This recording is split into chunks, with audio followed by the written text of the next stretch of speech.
Welcome to Mr. Crime Show. In this episode, I've collected 7 chilling true crime cases, each filled with disturbing twists and unsettling details. With the sound of rain in the background and a black screen format, this compilation is perfect for night listening, whether you want to relax, focus, or drift off to sleep. If you like our work, please subscribe and let me know in the comments where you're listening from.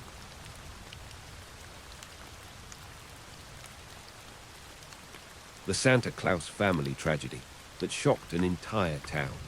On a quiet December night in 1997, the small town of Santa Claus, Georgia, a place that prided itself on being the city that loves children, would become the scene of one of the most heartbreaking family tragedies in the state's history. Danny Daniels, 47, and his wife Kim, 33, were devoted foster parents who had opened their hearts and home to children nobody else wanted. Kim herself had grown up in foster care, and this experience drove her determination that every child under her roof would experience the love and security of a real family. The couple had 4 biological children and regularly took in foster children, creating a bustling household filled with laughter and the sounds of childhood. Their home on December Drive in Santa Claus was a sanctuary where broken children found healing and hope. The Daniels family couldn't have chosen a better place to raise their children. Santa Claus, Georgia, was a tiny tourist destination with fewer than 200 residents, where streets bore whimsical names like Sleigh Street and Rudolph Way. The town's motto perfectly captured its spirit, and residents genuinely seemed to embody the Christmas spirit year-round. It was the kind of place where neighbors looked out for each other without being intrusive, where faith in both Jesus and Santa Claus coexisted peacefully. In late 1997, the Daniels family was caring for Jo Anna Mosley, a 10-year-old girl who had been placed with them for 6 weeks to escape a toxic home environment.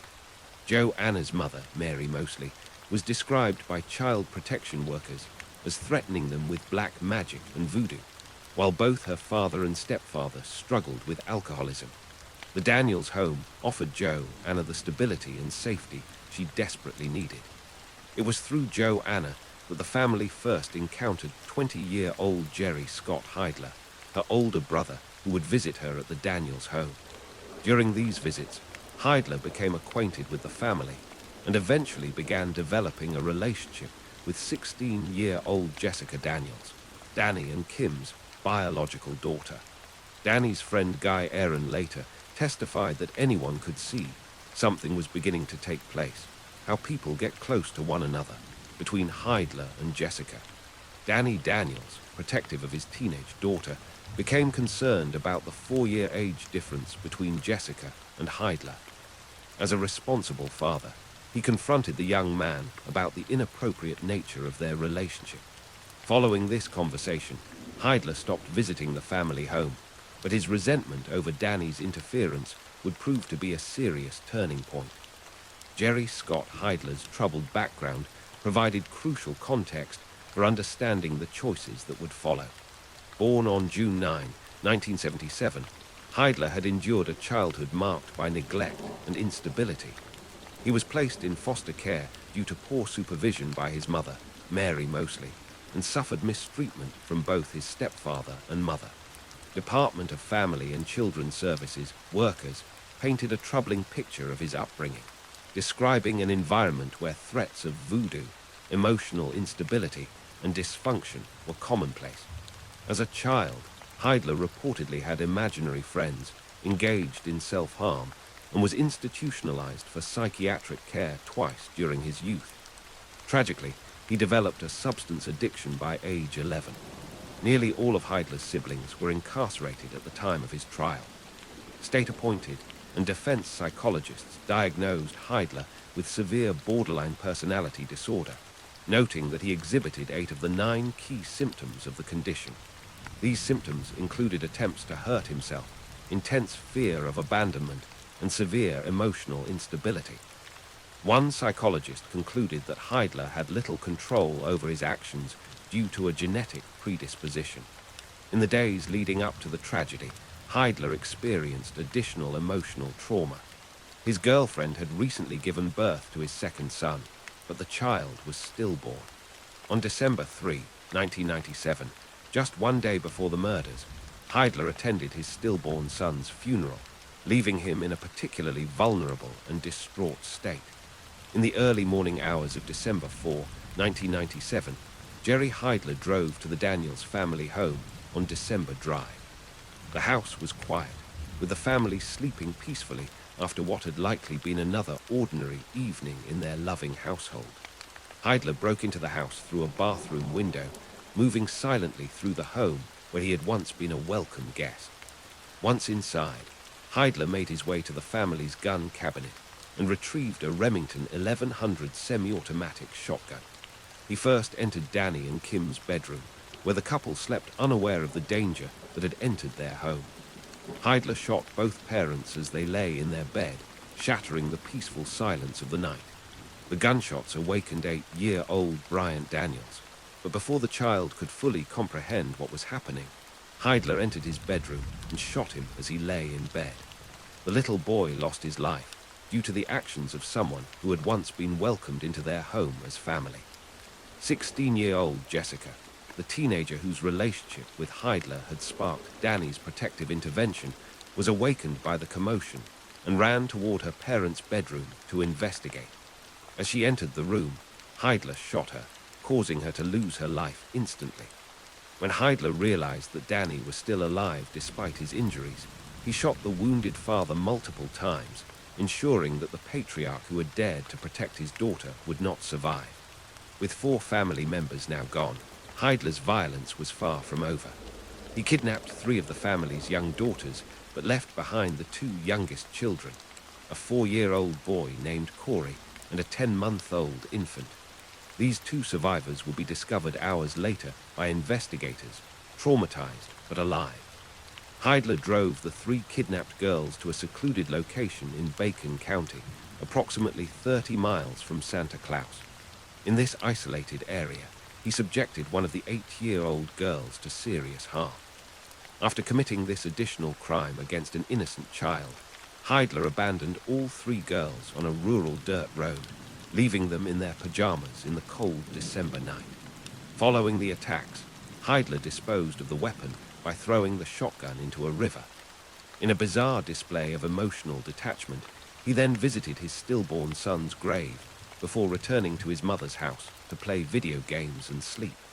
The 3 kidnapped girls were discovered the next morning by a farmer who found them wandering on the rural road. The children, still in their pajamas and traumatized by their ordeal, were able to identify Jerry Heidler as their kidnapper. This identification would prove crucial in the rapid apprehension of the perpetrator. When law enforcement officers arrived at the Daniels home, they encountered a heartbreaking scene. Deputy Steve Harlan was among the first to enter the house, where he found 4-year-old Corey Daniels near the dining room table. The traumatized child looked up at the officer and said, "Mama and Daddy are gone." Brother Guy hurt them all. The radio alarm that postal worker Danny Daniels had set for his early morning shift continued to play music throughout the house, creating a surreal soundtrack to the discovery. Officer Harlan, who had a small son of his own, later recalled how the image of that traumatized child affected him deeply.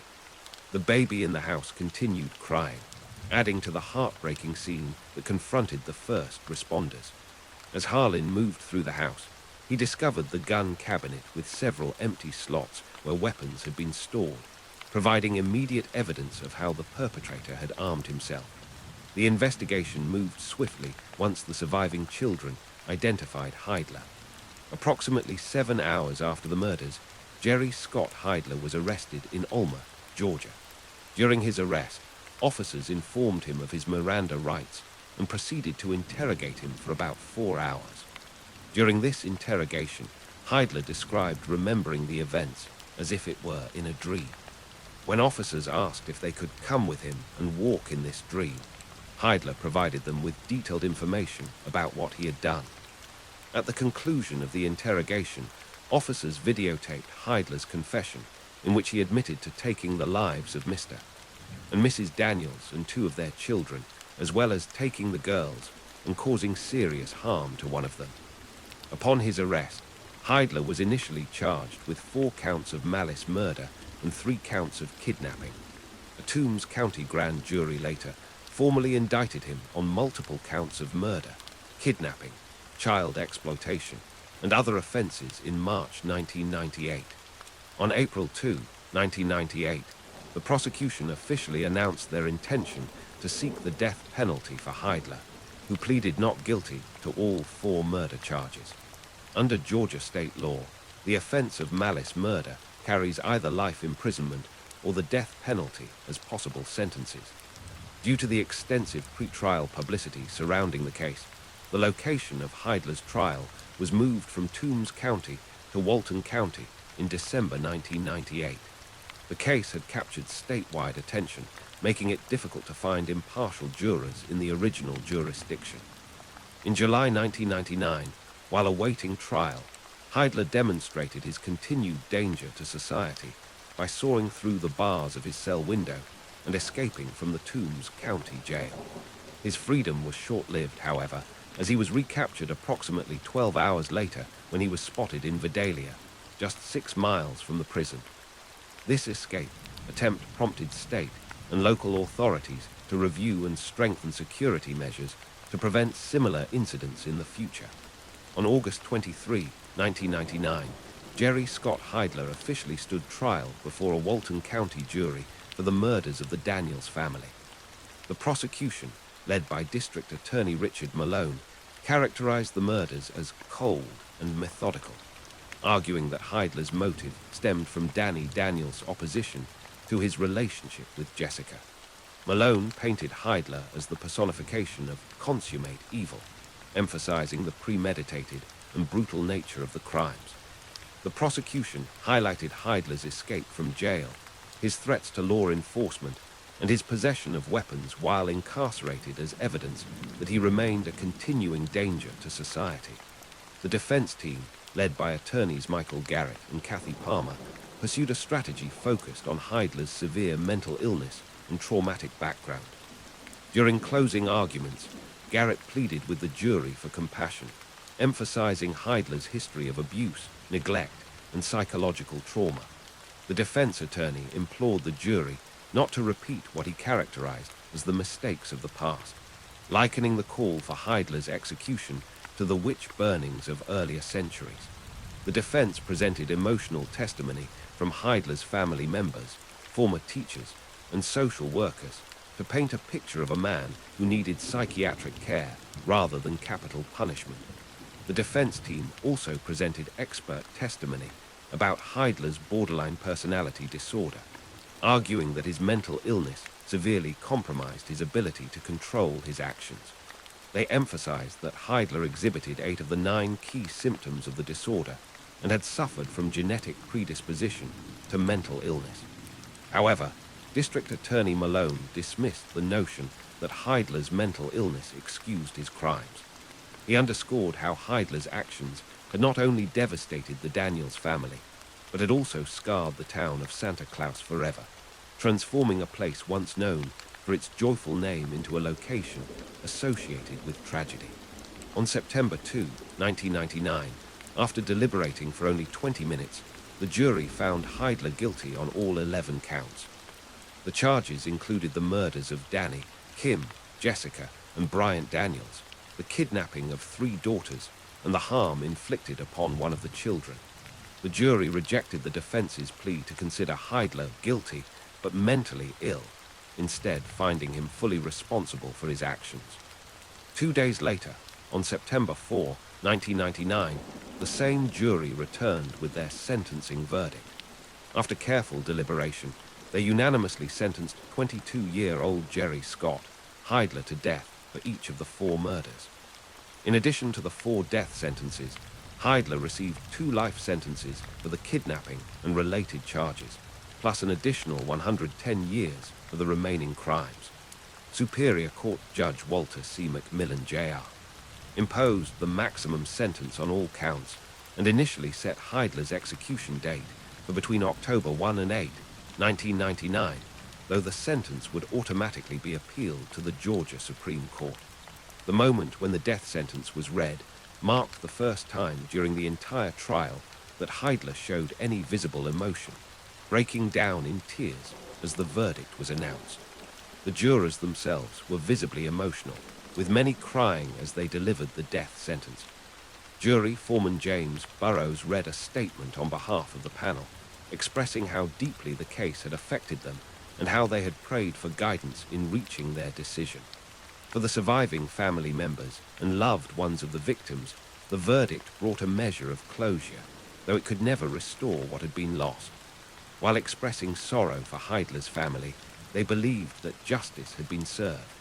Kim Daniels' sister captured the sentiment of many when she stated, "He did what he did for no reason, and I feel he needs to pay for it." In the years that followed, Heidler pursued multiple appeals through the court system, all of which were ultimately unsuccessful. In May 2000, 8 months after his death sentence, he filed an appeal with the Georgia Supreme Court, which was dismissed on October 2, 2000. The court also denied his lawyer's request for a new trial. On February 24, 2014, Chief Judge Lisa Godby Wood of a Georgia Federal District Court rejected Heidler's federal appeal. U.S. District Judge William Theodore Moore Jr. dismissed another federal appeal on December 12, 2019. On August 2, 2023, the 11th Circuit Court of Appeals turned down yet another appeal. Finally, on May 20, 2024, Heidler's final appeal was denied by the U.S. Supreme Court, exhausting all of his legal options. As of 2025, Jerry Scott Heidler remains on death row at the Georgia Diagnostic and Classification State Prison, awaiting execution. His case stands as one of the most notorious mass murder cases in Georgia's history. The impact of the Daniels family murders extended far beyond the immediate loss of life. The tragedy shattered the peaceful atmosphere of Santa Claus just weeks before Christmas, forever changing how residents viewed their once idyllic community. The Daniels family had been pillars of the community, known to everyone in the small town for their dedication to foster children since 1995. Their loss left a void that could never be filled. The case continued to resonate in popular culture and true crime circles. In 2009, author Doug Crandell published a book titled Fear Came to Town: The Santa Claus, Georgia Murders, which provided a comprehensive examination of the case and subsequent legal proceedings. In 2019, the true crime documentary series Homicide for the Holidays featured a reenactment of the 1997 Daniels family murders, bringing renewed attention to this devastating case. The Daniels family murders serve as a heartbreaking reminder of how quickly lives can be shattered by senseless violence. Danny and Kim Daniels had dedicated their lives to helping vulnerable children find safety and love in their home. Their commitment to fostering children who nobody else wanted exemplified the very best of human compassion and generosity. The loss of these 4 innocent lives, parents who opened their hearts to children in need, and 2 young people who had their whole lives ahead of them, represents a tragedy that continues to resonate decades later. Our thoughts remain with the surviving children who witnessed unimaginable trauma, the extended family members who lost their loved ones, and the Santa Claus community that saw their peaceful town forever changed by one night of unspeakable violence.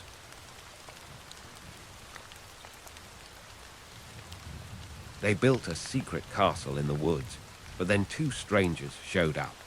On a cold December evening in 1982, 2 men drove up the winding mountain road to Corpseward Manor, carrying with them a plan that would end in tragedy and forever scar the remote hills of North Georgia. Dr. Charles Lee Scudder had built what he called his elegant mini castle deep in the Chattahoochee National Forest, far from the chaos and bills of his previous life as a pharmacology professor at Loyola University in Chicago. The 50-year-old academic had grown weary of city life, describing his desire to escape taxes, light bills, gas bills, water bills, heating bills, and the helpless feeling that resulted from watching my old neighborhood disintegrate into an urban ghetto. In 1976, he purchased 40 acres of isolated woodland in Chattooga County, Georgia, and began constructing his dream retreat by hand. Scudder wasn't alone in this endeavor. His companion and partner, Joseph "Joey" Odom, a quiet man described as having a feminine demeanor, helped build their sanctuary in the woods. Odom, a fifth-grade dropout with a troubled past, had found stability and love with the older professor. Together, they created Corpseward Manor, named after the twisted, leafless trees that dotted their property, resembling skeletal corpses reaching toward the sky. The access road leading to their home was called Dead Horse Road, named after an actual deceased horse found there, adding to the ominous atmosphere that seemed to follow the property. Their handcrafted castle wasn't just a home, it was a statement of freedom and unconventional living. The couple constructed a 3-story outbuilding they called the Chicken House, with the first floor housing poultry and food storage, the second floor containing canned goods and their collection of adult materials, and the third floor serving as their pink room or pleasure chamber. Scudder had also become an official member of the Church of Satan, embracing beliefs that shocked the conservative rural community around them. The couple's lifestyle attracted both curiosity and suspicion from locals. They welcomed visitors to their remote retreat, offering homemade wine and encouraging guests to indulge in various substances and activities. Their home became known for hosting gatherings where boundaries were pushed and conventional morality was abandoned. This reputation would eventually attract the wrong kind of attention. Among the locals who became familiar with Corpseward Manor were 2 men whose lives intersected in the small mountain community, 17-year-old Kenneth Avery Brock and 30-year-old Samuel Tony West. Brock was young, impressionable, and struggling with his identity in the conservative rural environment. West, older and more hardened, had grown resentful of what he perceived as the wealth and privilege displayed by the 2 men living in their castle in the woods. The exact nature of Brock's relationship with Scudder remains a subject of conflicting accounts, but evidence suggests the teenager had visited Corpseward Manor on multiple occasions. According to some reports, Brock may have had personal encounters with the older professor, experiences that may have left him confused and vulnerable to manipulation. West, disapproving of any such relationship, allegedly convinced Brock that he had been taken advantage of by Scudder. Whether this was true or merely West's interpretation of events, it became the foundation for a dangerous plan. West and Brock came to believe that Scudder and Odom were hiding substantial wealth at Corpseward Manor. This assumption was based on Scudder's academic background, his ability to purchase and develop the property, and the couple's seemingly comfortable lifestyle in their remote retreat. In reality, Scudder had left most of his worldly possessions behind when he moved to Georgia, and the couple lived modestly off his savings and pension. On December 12, 1982, West and Brock decided to act on their plan to rob the couple. They recruited 2 teenagers, Joey Wells and Teresa Hudgens, to accompany them, though the young people were unaware of the violent intentions. The 4 loaded into West's car and began the journey up Mountain View Road toward Corpseward Manor, carrying weapons they had concealed. When they arrived at the castle, Scudder welcomed them warmly, as was his custom with visitors. He offered them his homemade wine and invited them to join in sampling a strong mixture nicknamed Tootaloo, made from alcohol, paint thinner, and glue. The group climbed the ladder to the pink room, where lanterns, a kerosene heater, and mattresses awaited them. Only Scudder joined the gathering while Odom remained in the main house, cleaning up after their evening meal. For several minutes, the atmosphere remained deceptively casual. The group engaged in small talk while partaking in the intoxicating substances Scudder had provided. But beneath the surface, Brock and West were preparing to execute their plan. After some time had passed, Brock announced he needed to retrieve more Tootaloo from the car and disappeared down the ladder. Instead of returning with more substances, he retrieved a rifle from the trunk of West's vehicle. When Brock returned to the pink room carrying the weapon, Scudder reportedly chuckled at the sight, even making a joke by saying, "Bang, bang." He had no idea that his life was about to change. Moments later, Brock lunged toward the former professor, grabbed him by the hair, and pressed a knife against his neck.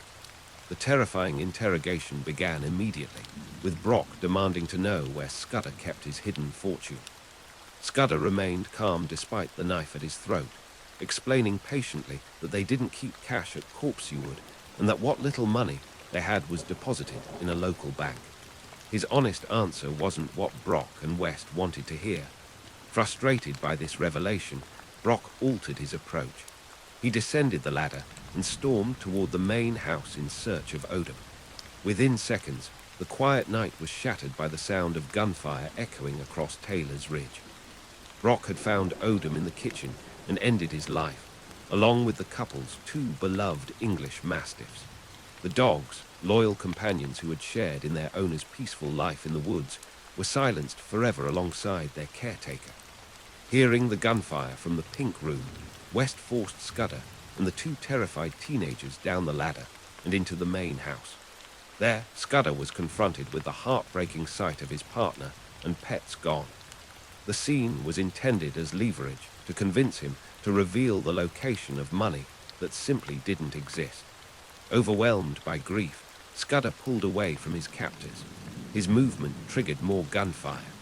The former professor was struck multiple times, his life ending in the castle he had built as a sanctuary from a world he found too harsh. According to legend, Scudder's last words were, "I asked for this," though the official record of his final moments remains unclear. With both men now gone, Brock and West began ransacking the house desperately, searching for the hoard of cash they were convinced must be hidden somewhere. Their frantic search yielded nothing of significant value, confirming what Scudder had told them. There was no hidden treasure at Corpsewood Manor. Frustrated and panicked, they grabbed several items of little worth and loaded them into Scudder's black Jeep, which bore a painted pentagram on the door. The killers also attempted to steal Scudder's golden harp, struggling to haul the instrument to the vehicle before realizing it wouldn't fit. After their cursory looting, the four fled the house, leaving behind devastation that would traumatize first responders for years to come. Before departing, West threatened to harm the two teenagers if they revealed anything about what had happened that night. The escape plan quickly fell apart. Driving through the night in the stolen Jeep, Brock and West abandoned Wells and Hudgens and continued toward what they hoped would be safety in Mexico. However, their journey was interrupted on December 15, 1982, when they stopped at a rest area outside Vicksburg, Mississippi. There, they noticed 26-year-old Navy Lieutenant Kirby Key Phelps, a Georgia Tech graduate, sleeping in his Toyota. Seeing an opportunity to trade Scudder's distinctive Jeep for a more inconspicuous vehicle, the killers forced Phelps from his car at gunpoint and led him into a grove of trees. When the young officer attempted to escape, West fired at him, ending his life. They transferred their stolen goods to Phelps' Toyota and abandoned the Jeep, continuing their flight with yet another victim on their trail.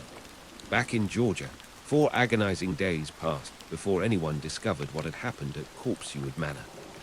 A friend of Scudder and Odom stopped by for a visit on December 16th, and upon finding the aftermath, raced into town to notify authorities.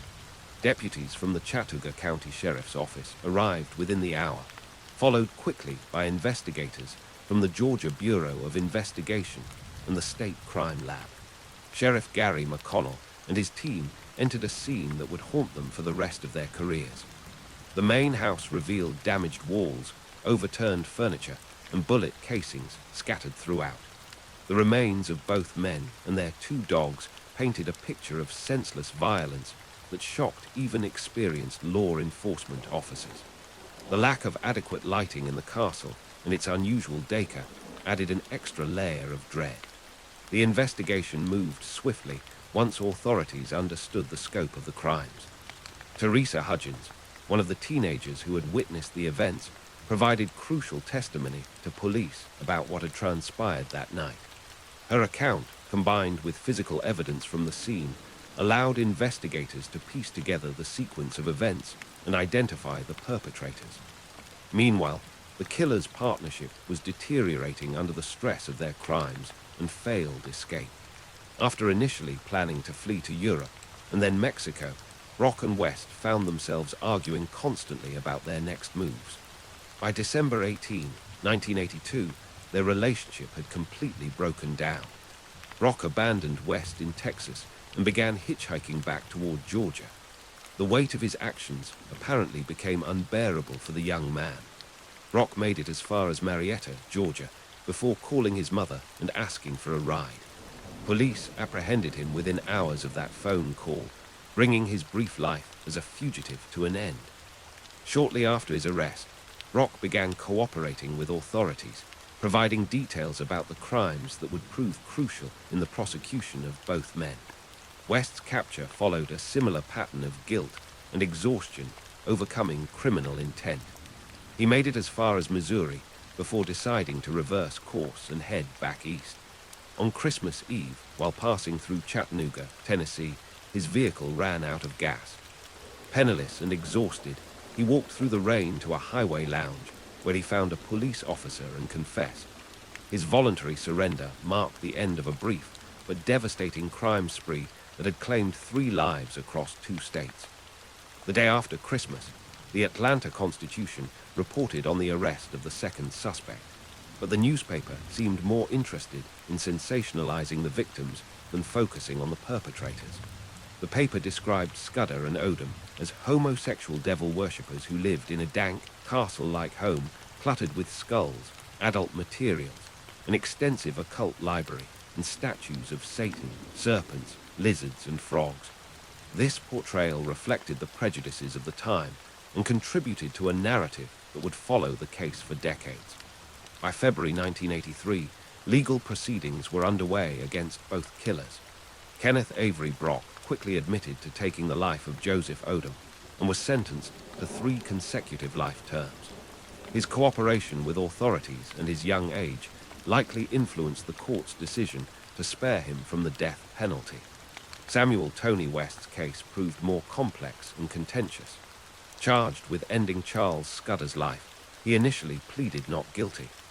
The defense strategy that emerged during his trial revealed the homophobic attitudes that pervaded the legal system of the early 1980s. According to case materials, West's attorneys claimed the actions were motivated by revenge for the embarrassment suffered by Brock when he had allowed Dr. Scudder to perform intimate acts during an earlier visit. When that defense strategy failed to gain traction, West's legal team shifted to claiming that their client had been involuntarily intoxicated during the crimes. They alleged that Scudder had spiked the wine with hallucinogens, causing West to experience altered perceptions that led to the violence. However, forensic analysis of the wine bottles revealed no traces of such substances, destroying this line of defense. In desperation, the defense even claimed that Scudder had somehow bewitched their client, who had allegedly seen the professor's golden heart pulsing with an evil glow. Throughout the trial, West's attorneys made numerous homophobic insinuations, attempting to portray the victims as predators who had somehow brought their fate upon themselves. The prosecution's case was strengthened considerably when West's own confession to a Georgia Bureau of Investigation agent was introduced as evidence. In that confession, West had admitted that he and Brock had planned the robbery and the violent actions just days before carrying them out. He had also told the GBI agent that Brock wanted to harm Scudder because the professor had once engaged in intimate activity with the younger man. After several days of testimony that included emotional accounts from the surviving witnesses, the jury returned a verdict of guilty on all counts. West was sentenced to death, joining the ranks of those awaiting execution in Georgia's electric chair. However, his journey through the legal system was far from over. West's conviction was soon overturned by the Georgia Supreme Court due to procedural issues with his indictment that the trial judge had known about but ignored. When his attorneys attempted to use double jeopardy protections to prevent a retrial, that effort failed. Facing the likelihood of another conviction and potential death sentence, West agreed to plead guilty in exchange for a life sentence. The legal proceedings also extended beyond Georgia's borders due to the additional victim in Mississippi. West faced separate charges for the ending of Kirby Key, Phelps' life during their attempted escape. In Mississippi, he was again sentenced to death, but that conviction was also overturned on appeal due to procedural errors. Like his Georgia case, the Mississippi charges were eventually resolved with a life sentence. Today, both killers remain imprisoned for their crimes. Kenneth Avery Brock, now in his late 50s, is serving his life sentence at Coffee Correctional Facility in Georgia. Samuel Tony West is also serving life imprisonment, his death sentences in both states having been commuted through legal proceedings. Neither man is eligible for parole, ensuring they will spend the remainder of their lives behind bars. The aftermath of the crimes extended beyond the courtroom and into the physical world that Scudder and Odom had created. Corpseward Manor, once a symbol of freedom and unconventional living, became a magnet for curiosity seekers and vandals. Eventually, the chicken house was destroyed by fire, followed soon after by the main castle. Today, only a few scattered bricks remain of the elaborate home that took years to build by hand.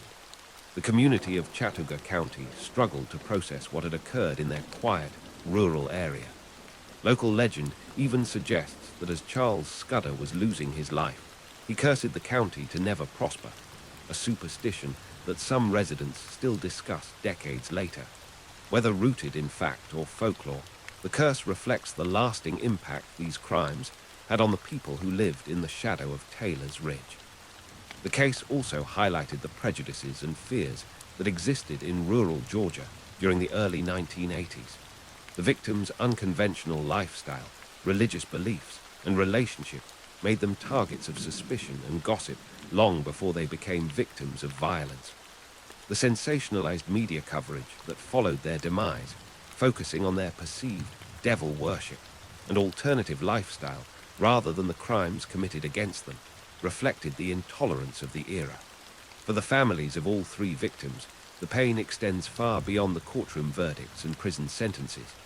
Kirby Key Phelps was remembered as a promising young naval officer whose life was cut short by pure chance, wrong place, wrong time, wrong vehicle.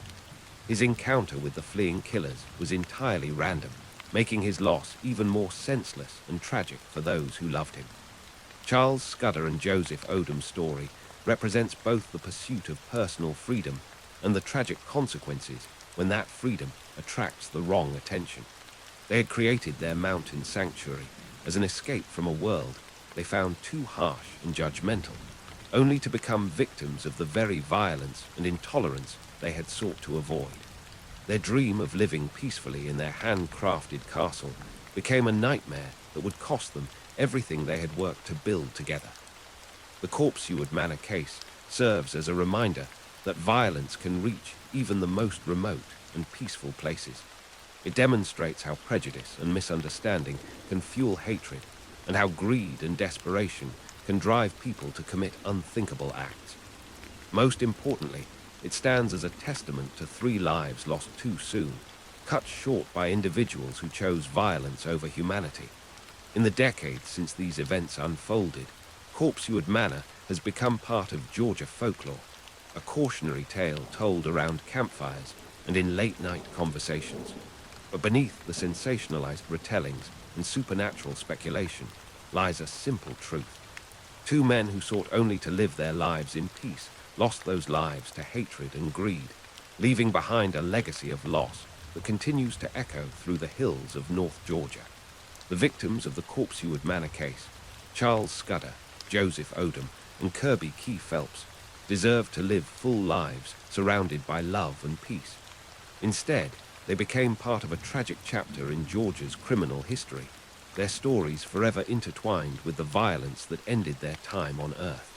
Their memory serves as a reminder of the preciousness of life and the devastating consequences when that life is taken away by those who choose darkness over light.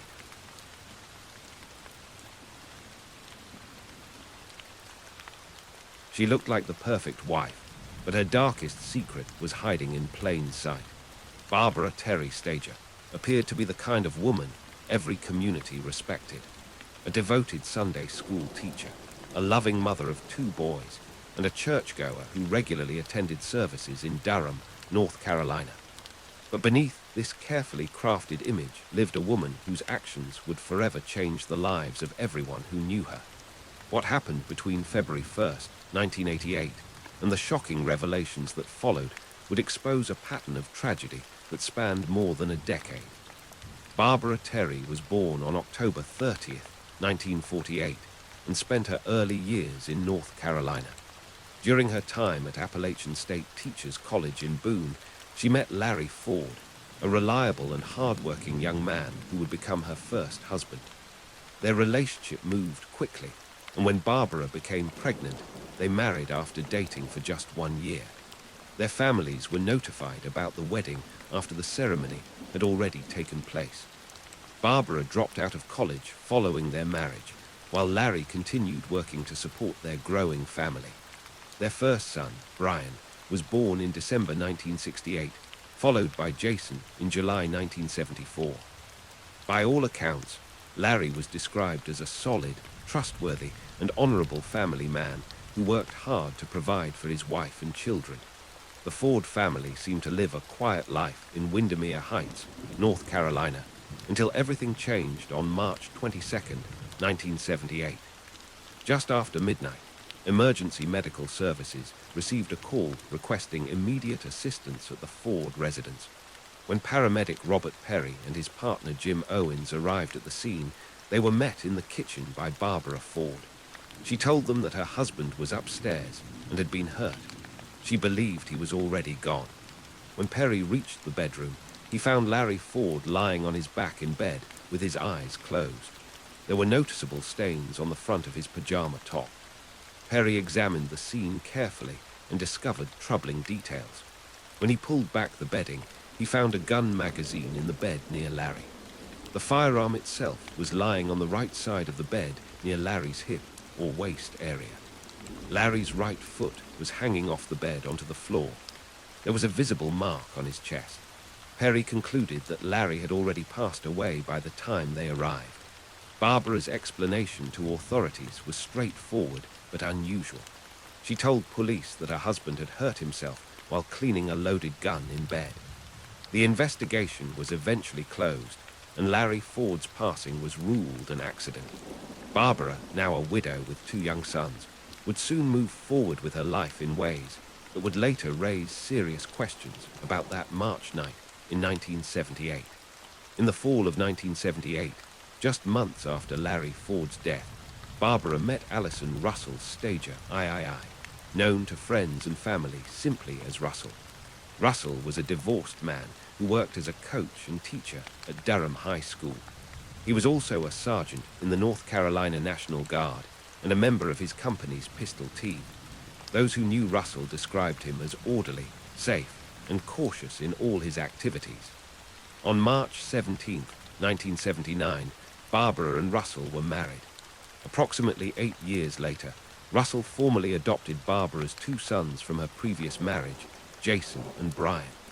The Stager household in Durham appeared stable from the outside. Russell continued his work at the high school while maintaining his military service. Barbara took care of the home and the boys, and 14-year-old Jason lived with his parents while attending school. But by 1987 and early 1988, those close to Russell began to notice changes in his demeanor. He had started confiding in his ex-wife, Jo Lynn Snow, about increasing stress in his current marriage. Russell shared concerns about serious financial strain affecting his household. Even more troubling, he suspected that Barbara might be unfaithful.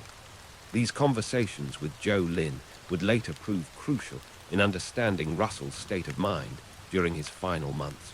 The evening of January 31st, 1988, was the last time Russell's mother, Dory Stager, would see her son alive.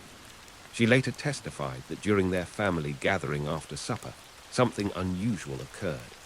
Barbara asked Russell to move from a chair at the end of the couch to a chair sitting directly across from his mother. After he moved to the new position, Barbara sat down on the floor beside the chair, reached up, and held his hand. As she grabbed Russell's hand, she looked directly at Dory's. Russell did not respond to this display of affection. This moment would haunt Dory's stager for years to come. Just hours later at 6:08 a.m.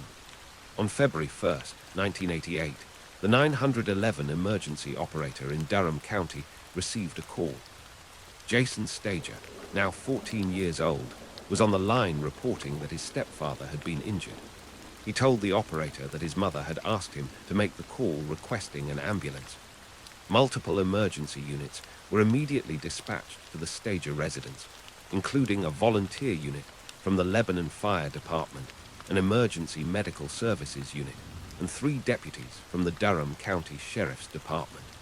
Douglas Griffin from the Lebanon First Responders arrived first at the scene. Jason directed him to a bedroom where the door was open approximately 2 inches. When Griffin opened the door, the light came on in what had been a darkened room, and Barbara appeared at the entrance. Griffin later recalled that she showed only a slight indication of crying, but very little. Inside the bedroom, Russell Stager lay in bed, having suffered a critical gunshot injury. Barbara's explanation to the first responders was that she had been trying to move a gun that Russell kept under his pillow when it accidentally discharged. She claimed the shooting was completely unintentional. While emergency medical personnel worked to save Russell's life, Barbara made several phone calls. Around 7:00 a.m., she contacted Phyllis Honeycutt Cagle, secretary to the principal at Durham High School. Barbara informed Cagle that Russell, who worked as a coach and teacher at the school, would not be at work that day. When Cagle asked if Russell was sick, Barbara hesitated before answering yes. At approximately 8:45 a.m., Russell's mother Doris received a call from Barbara's mother, Marva Terry. She told Doris that Russell was in the emergency room at Duke Hospital and that Barbara wanted her there immediately. When Doris Stager walked into the hospital room, Barbara immediately began saying, "I'm sorry, I didn't mean to do it, forgive me." Russell Stager passed away around noon that day, never having regained consciousness. The medical staff had done everything possible, but the injury proved fatal. Barbara was now a widow for the second time in less than 10 years. In the days following Russell's death, Barbara's behavior began raising concerns among family members and investigators. On February 2nd, 1988, Doris Stager and her husband were at the funeral home helping Barbara with arrangements when they overheard her speaking with the funeral director about drawing Social Security benefits for the 2 boys. On February 5th, Barbara called Doris to inform her that she had visited the Veterans Administration. Barbara wanted to know if Russell had ever served in the regular army, explaining that she had been told she could only draw insurance if he had been in regular army service. Doris responded that Russell had served in the Army Reserves and the National Guard. On February 9th, 1988, Barbara told Doris that she had already given away all of Russell's clothing to 2 different churches. 6 days later, on February 15th, Barbara visited Doris at her home for what would be a significant conversation. Barbara again insisted that the shooting had been an accident and asked for Doris' forgiveness. She also mentioned that she would not be able to make her monthly house payment because it would require her entire salary. However, Barbara indicated that once she received insurance payments from the National Guard and the school where Russell had worked, she would be able to manage the house payment. Durham County investigators, led by Detective R.D. Buchanan, were conducting a thorough examination of the shooting. During their investigation, Barbara provided detailed information about her expected financial benefits. She told Detective Buchanan that she would receive over $100,000 in life insurance proceeds as a result of Russell's death. Additionally, there was credit life insurance on Russell's life that would pay the balance owed on a vehicle once she received the supplemental certificate. There was also credit life insurance that would cover the balances owed on 2 other accounts. Barbara explained to Detective Buchanan that she and Russell had prepared wills the year before, with Russell leaving property and checking accounts to her. Barbara also shared with the detective that the only problems she and Russell had faced were financial difficulties. She mentioned that they had experienced 2 very rough financial situations during their marriage. However, investigators were beginning to discover information that contradicted Barbara's claims about their relationship. Evidence emerged suggesting that Barbara had been unfaithful during her marriage to Russell. Furthermore, her spending behavior had created serious financial strain, and this was about to be exposed when Russell was hurt. During the investigation, authorities made a disturbing discovery that would change everything. Near Russell's office at Durham High School, investigators found an audio cassette recording that Russell had made in January 1988, just days before his death. In this recording, Russell's voice, which was later authenticated, revealed his growing concerns about Barbara's behavior. Russell stated that Barbara had awakened him at 4:30 in the morning to give him sleeping pills. He questioned why someone would wake him up to give him medication when he was already asleep. This recording would later be described by investigators as a voice from the grave. As the investigation progressed, Detective Buchanan made the decision to look into Barbara's past. On February 5, 1988, while at Barbara's home to videotape her reenactment of Russell's shooting, the detective questioned her about her first husband's death. Prior to the filming, Barbara told him that she had not mentioned Larry Ford's death because she did not think it was important. Detective Buchanan explained that he was not investigating that incident, but was trying to understand what had happened with Russell. However, the similarities between the two deaths were impossible to ignore. Both men had died from gunshots while in bed. Both deaths had initially been explained as accidents involving firearms. In both cases, Barbara was the only other person present. The statistical probability of two husbands dying in essentially identical circumstances was extraordinarily small. These parallels, combined with Barbara's substantial financial incentive and the evidence of marital problems, led investigators to believe they were dealing with something far more troubling than accidents. The forensic evidence from Russell's shooting also raised serious questions about Barbara's account. The pistol used in the shooting had a 4.5-pound trigger pull. Firearms experts determined that it did not discharge accidentally. The gun fired because someone had deliberately pulled the trigger. Additionally, the path of the bullet was consistent with him being shot from above. This contradicted Barbara's claim that the gun had been on the bed when it discharged. According to her own story, she was the person holding the gun when it fired. Barbara's immediate behavior after the shooting also troubled investigators. Her push to move forward with insurance claims raised red flags for detectives. Detective Snow later described her actions as very telling, very cold-hearted. The contrast between her public image as a grieving widow and her private focus on financial benefits created serious doubts about her true motivations. On April 18, 1988, Durham police officially charged Barbara Stager with the shooting of her husband Russell. The announcement shocked the Durham community. Former WRAL Raleigh reporter Renee McCoy recalled the impact of the headlines. "It was a Jekyll/Hyde," McCoy said. The headline's Sunday school teacher charged with her husband's death stopped everyone. The image of the devoted Christian woman and mother being accused of taking her husband's life was difficult for many to accept. Barbara Stager's trial began in May 1989 and became an international sensation. The case attracted significant media attention due to the shocking nature of the allegations and Barbara's previously spotless reputation.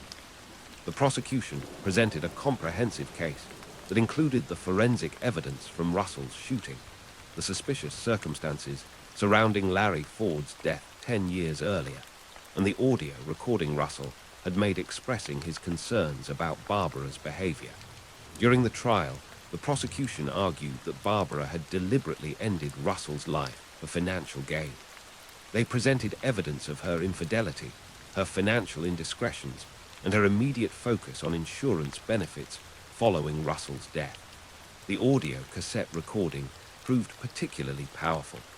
Hearing Russell's own voice expressing suspicion about Barbara's actions just days before his death had a profound impact on the jury. The defense maintained that Russell's shooting had been a tragic accident. They argued that Barbara's behavior following the shooting was consistent with someone in shock and grief. They emphasized her reputation as a devoted mother and active church member. However, the prosecution's evidence proved overwhelming. The trial court addressed the admissibility of evidence regarding Larry Ford's death. Barbara's defense team objected to the inclusion of this testimony, arguing that any evidence regarding Ford's death was irrelevant and unduly prejudicial. The prosecution successfully argued that the testimony was admissible to show motive, opportunity, intent, preparation, plan, knowledge, identity, and absence of mistake or accident. The court overruled the defense's objection and allowed the evidence. After hearing all the evidence and testimony, the jury deliberated for less than 1 hour before reaching their verdict. On May 1, 1989, Barbara Stager was convicted of first-degree charges for the shooting of Russell Stager. The swift deliberation reflected the strength of the prosecution's case and the jury's certainty about Barbara's guilt. She was originally sentenced to capital punishment. However, Barbara's legal journey was not over. Her sentence was later overturned on a procedural issue, and a different jury subsequently sentenced her to life imprisonment. This change made her eligible for parole consideration in 2009. Despite multiple requests, her applications for release have been consistently denied. Barbara Stager, now in her early 70s, remains incarcerated. She has been granted certain privileges that allow her to eat outside the prison complex, provided she is accompanied by a court-approved sponsor. The Barbara Stager case became known throughout North Carolina and beyond as a cautionary tale about appearances and hidden motivations. The woman who had presented herself as a pillar of the community was revealed to be someone capable of ending the lives of those closest to her for personal gain. The case highlighted the importance of thorough investigations and the value of forensic evidence in uncovering the truth. Russell Stager's family was forever changed by the tragedy. His mother, Doris, had lost her son to someone she had welcomed into their family. The boys, Jason and Brian, lost both their adoptive father and, in effect, their mother. The community at Durham High School mourned the loss of a respected teacher and coach. The impact extended far beyond the immediate family to everyone who had known and trusted Barbara Stager. The investigation also raised questions about the handling of Larry Ford's death in 1978. While authorities never formally reopened that case, the similarities between the two incidents created reasonable doubt about whether Ford's death had truly been accidental. The pattern of behavior suggested that Barbara's actions may have begun much earlier than anyone had realized. For law enforcement, the Stager case demonstrated the importance of examining patterns and not accepting initial explanations at face value. Detective Buchanan and his team's thorough investigation prevented what might have been another accidental death from going unpunished. Their work ensured that Russell Stager's voice, preserved on that audio cassette, was finally heard. The case serves as a reminder that deception can hide behind the most respectable facades. Barbara Stager's ability to maintain her image as a devoted Christian woman while allegedly planning and carrying out harmful acts shocked everyone who knew her. The Durham community learned that they had lived among someone whose true nature was far different from what she had presented to the world. Today, Russell Stager's memory is preserved by those who knew him as the dedicated teacher, coach, and National Guard sergeant he truly was. His story serves as a testament to the importance of speaking up when something seems wrong, as he had tried to do in his final recording. The investigation that followed his death ensured that justice was ultimately served, even though it could never bring him back to those who loved him. The tragedy of Russell Stager's death and the subsequent revelation of Barbara's true nature left an indelible mark on everyone involved. Our thoughts remain with Russell's family, friends, and the Durham community, who continue to remember a man whose life was cut short by someone he trusted most. May his memory serve as a reminder that beneath the surface of seemingly perfect lives, truth and justice must always prevail.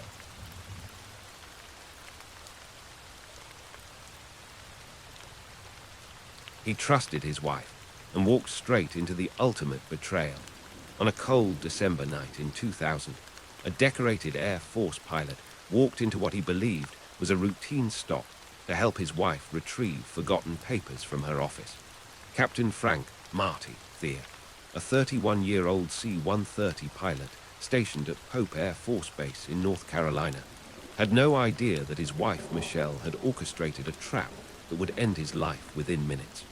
Captain Marty Thayer graduated from the United States Air Force Academy in 1991, embarking on a promising military career that would take him across the globe on various overseas assignments. He married his high school sweetheart Michelle that same year, and for nearly a decade, their union appeared solid from the outside. Michelle worked as a psychologist for a clinical practice while pursuing her own counseling license, creating what seemed like a power couple with bright futures ahead. But beneath the surface of their seemingly perfect marriage, serious cracks were forming that would ultimately lead to devastating consequences. By the late 1990s, the Thayers' marriage had begun to deteriorate under the strain of Marty's frequent military deployments and fundamental incompatibilities between the couple. Michelle craved nightlife and social activities, while Marty preferred quiet evenings at home after his demanding military duties. Their relationship counselor noted that in most aspects, the couple seemed to be exact opposites, creating constant friction in their daily lives. Despite attempts at marriage counseling, the divide between them only seemed to widen, setting the stage for Michelle to seek fulfillment elsewhere. In early 2000, Michelle discovered online chat rooms where she could connect with strangers and explore relationships beyond her troubled marriage.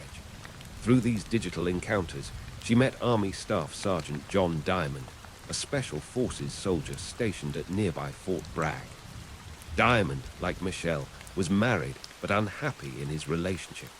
When the two decided to meet in person, they experienced what they described as an immediate and intense connection that quickly evolved into a secret affair. Both began attending private parties where married couples would trade partners for encounters with others, further deepening their involvement in activities that took them away from their respective marriages. Michelle's relationship with Diamond intensified throughout 2000, even as she and Marty attempted to save their marriage through counseling sessions.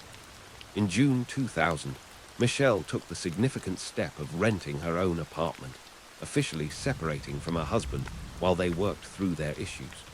The couple continued marriage counseling throughout July, but Michelle maintained her affair with Diamond during this period. In October, Michelle made what appeared to be a genuine attempt at reconciliation, moving back into the family home and telling her counselor that she planned to end her relationship with Diamond completely. However, Diamond was not willing to let Michelle go so easily, sending her emails expressing his unhappiness about the possibility of their relationship ending. On December 9, 2000, just 8 days before the tragic events that would change everything, Michelle made a fateful decision. She told Marty she was traveling to Raleigh to celebrate her birthday with a graduate school classmate, but instead, she met Diamond for an encounter, effectively resuming their affair. This deception marked the beginning of the final chapter in their conspiracy, as Michelle had now committed herself to a path that would soon turn destructive. The evening of December 17, 2000, began like a normal social occasion for the Thayers. They joined Dr. Harbin, Michelle's boss, his wife, and another couple for a holiday dinner celebration at a restaurant in Cary, North Carolina. The group enjoyed their meal together, and around 9:30 p.m., as everyone prepared to leave, Michelle excused herself to use the restroom. Instead of using the facilities, she made a crucial phone call to Diamond, who was at home watching a video with his estranged wife and mother-in-law. After receiving Michelle's call, Diamond immediately put on cold weather clothing and left his house, setting the plan in motion. When Michelle returned to the table, she told Marty that she had forgotten important papers at her office and needed to retrieve them before going home. The office was located in a building on Rayford Road, near a Harris Teeter shopping center in Fayetteville, a location that would soon become the scene of a calculated betrayal. Marty, ever the supportive husband, agreed to drive Michelle to her workplace so she could collect the documents. What he didn't know was that Diamond was already on his way to the same location, prepared to carry out Michelle's scheme. The office building where Michelle worked contained a second-floor suite accessible by an exterior stairwell. When the couple arrived at the building, Michelle told Marty to wait in the car while she quickly ran upstairs to grab her papers. However, she convinced him to come with her, claiming she needed help or felt nervous about going alone in the dark. As they climbed the exterior stairway together, Diamond emerged from his hiding place and confronted the unsuspecting pilot. Captain Marty Thier was struck multiple times in what investigators later described as a close-range ambush. Michelle's performance in the immediate aftermath was carefully calculated to establish her alibi and create the appearance of innocence. She screamed for help and rushed to her husband, later testing positive for residue as a result of her close contact with him after the attack.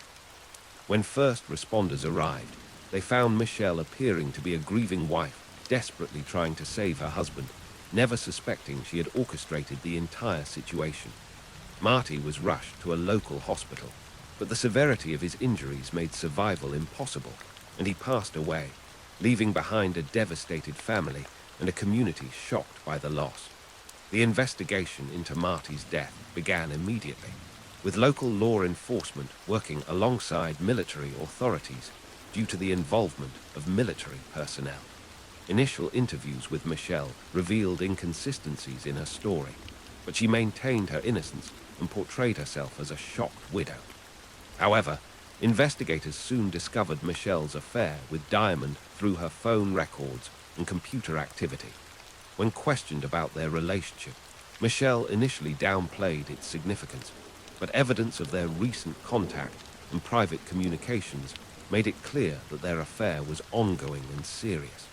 Military authorities at Fort Bragg quickly identified Diamond as the primary suspect. His borrowing of a weapon similar to the type used shortly before the incident raised immediate red flags. When questioned about his whereabouts on the night of December 17, Diamond provided an alibi that investigators could not verify, further increasing suspicions about his involvement.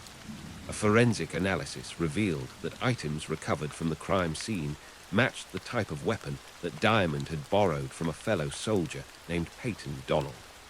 On February 20, 2001, just 2 months after the incident, military authorities placed Diamond in pretrial confinement and formally charged him with multiple offenses. The charges included adultery, wrongfully transporting and storing a privately owned weapon on post, impeding an investigation by disposing of evidence, conspiracy, and first-degree murder.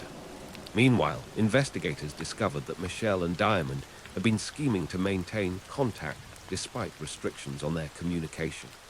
They used Diamond's sister as a messenger, and Michelle sent him tokens such as locks of her hair and silver wedding bands, apparently trying to ensure his continued loyalty in silence. Diamond's court-martial began in March 2001, with military prosecutors presenting a compelling case against the Special Forces soldier. When Michelle was called to testify as a witness, she invoked her Fifth Amendment rights and refused to answer questions, claiming that her responses might incriminate her. This decision only strengthened suspicions about her involvement. Despite his defense team's arguments that Michelle had manipulated him and that the evidence was circumstantial, Diamond was swiftly convicted on all charges. The military court sentenced him to life in prison without the possibility of parole at Fort Leavenworth Military Prison, along with a reduction in rank to private. While military authorities had successfully prosecuted Diamond, civilian law enforcement continued building their case against Michelle. Investigators believed she had been the mastermind behind the plan, motivated by her desire to collect Marty's life insurance money and start a new life with her lover. However, prosecuting Michelle required the involvement of civilian courts, as military justice had no jurisdiction over her. The investigation took time as authorities carefully gathered evidence to support charges against her. On May 21, 2002, more than a year after Diamond's conviction, a grand jury finally indicted Michelle Thea for first-degree murder and conspiracy. However, Michelle had anticipated this moment and had been preparing for it. Around the time of her indictment, she disappeared from her New Orleans apartment where she had been living since Marty's death. What authorities didn't initially realize was that Michelle had been studying publications about how fugitives evade capture and had developed an elaborate plan to disappear completely. Michelle's life as a fugitive demonstrated the same calculated planning she had used in her husband's case. She moved to South Florida, where she rented an apartment under an assumed name and began the process of completely transforming her identity. Using computer software, she created multiple false identity documents and began implementing a long-range plan to create several different personas she could use to avoid detection. Most dramatically, she underwent cosmetic procedures to alter her facial features, changing her appearance so significantly that even people who knew her might not recognize her. She also bleached her red hair to blonde and altered her skin tone, creating a completely new look. When she was eventually captured, investigators found that she still had visible marks from recent procedures. Files and documents found in Michelle's Florida apartment revealed the full scope of her escape plan. She had been preparing to create multiple false identities and move to Mexico, where she believed she could disappear permanently. Her planning was so thorough that authorities believed she might have successfully evaded capture if not for one crucial mistake. Michelle had begun a new romantic relationship with a man in Florida who was unaware of her true identity. Law enforcement put this new boyfriend under surveillance, and he inadvertently led them directly to Michelle's hiding place. On August 5, 2002, nearly 2 years after Marty's death, U.S. Marshals arrested Michelle at her cottage in South Florida. The woman they found bore little resemblance to the Michelle Thea who had disappeared months earlier. Her dramatic physical transformation was evidence of the lengths she had gone to avoid facing justice. Authorities also discovered that she had been making preparations for even more extensive changes to her identity, with plans to move to Mexico and potentially disappear forever. Michelle's trial began on September 27, 2004, nearly 4 years after her husband's death. The prosecution presented a methodical case demonstrating how Michelle had manipulated Diamond into carrying out the crime while positioning herself to benefit from Marty's death. Evidence included phone records showing her contact with Diamond on the night of the incident, her positive residue test, and her elaborate efforts to evade capture after being indicted. The prosecution argued that Michelle was a brilliant, cunning, ruthless woman who had orchestrated her husband's death for financial gain and to start a new life with her lover. Defense attorneys attempted to shift blame to Diamond, arguing that Michelle had been manipulated by the soldier and that she had requested the weapon from him because she feared her husband was abusive. They contended that Michelle had given Diamond the gun for protection, not realizing he would use it. However, the prosecution successfully demonstrated that Michelle's actions after the crime, particularly her elaborate escape plan and identity transformation, proved her guilt and premeditation. After nearly 3 months of testimony and evidence presentation, the case went to the jury. The jurors deliberated for only a few hours before returning guilty verdicts on both charges: first-degree murder by aiding and abetting, and conspiracy to commit first-degree murder. The swift verdict reflected the overwhelming evidence against Michelle and the jury's conclusion that she had been the driving force behind the conspiracy. The trial court sentenced her to life in prison without the possibility of parole, ensuring she would spend the rest of her life behind bars. Even after her conviction, Michelle continued her pattern of manipulation and deception. In 2010, prison officials at the North Carolina Correctional Institution for Women discovered that she was attempting to plan an escape. Staff intercepted mail containing a detailed map of the prison that Michelle had drawn herself, apparently trying to coordinate with outside contacts for a potential breakout. She was placed in disciplinary segregation for 45 days and lost privileges as punishment for the attempted escape plan. The incident demonstrated that even behind bars, Michelle remained focused on evading the consequences of her actions. Michelle has maintained a website proclaiming her innocence and claiming she was wrongfully convicted and framed by Diamond. She has filed numerous appeals over the years, all of which have been denied by both state and federal courts. In 2007, the North Carolina Court of Appeals unanimously upheld her conviction, stating that the state introduced ample and sufficient evidence to allow the jury to make reasonable inferences of defendant's guilt as to each element of the crimes charged. Despite her continued claims of innocence, the evidence against her has remained compelling, and her convictions have withstood all legal challenges. The Marty Thea case serves as a stark reminder of how love can be twisted into something dark and destructive when combined with greed and manipulation. Both Michelle Thea and John Diamond are now serving life sentences in prison for their roles in the calculated betrayal of an innocent man whose only mistake was trusting the wrong person. The case required years to fully resolve, demonstrating the complexity of investigating crimes that involve both military and civilian jurisdictions.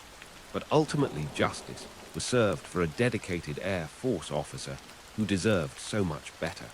Captain Frank Marty Thea lost his life due to the actions of two people he should have been able to trust, and his memory deserves to be honored with the truth about what happened on that tragic December night.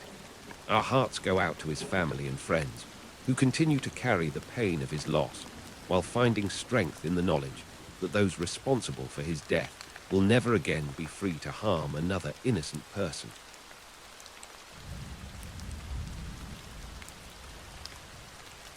She called 911 on Christmas Eve, but what they found in the mall parking lot was beyond belief. On December 23, 2013, Alona Flint clocked out of her shift at Kathy Jean's shoe store in Mission Valley Mall at 12:22 a.m., expecting her fiancé Gianni Belvedere to pick her up as he always did. She had no idea that within the next 2 hours, a stranger's violent actions would tear apart two families forever and leave three young people gone, their futures stolen in what would become one of San Diego's most heartbreaking Christmas Eve tragedies. Alona Flint was 22 years old, working late at the Mission Valley Mall to serve the Christmas Eve shoppers who kept the stores open until 2 a.m. She didn't like driving, so her fiancé Gianni Belvedere, 24, always came to pick her up after her shifts. They were planning a future together, young and in love, with dreams that stretched far beyond that December night. Gianni was the older brother in a close-knit family, someone who took care of the people he loved. His younger brother, 22-year-old Salvatore Belvedere, known to everyone as Sal, shared that same protective nature.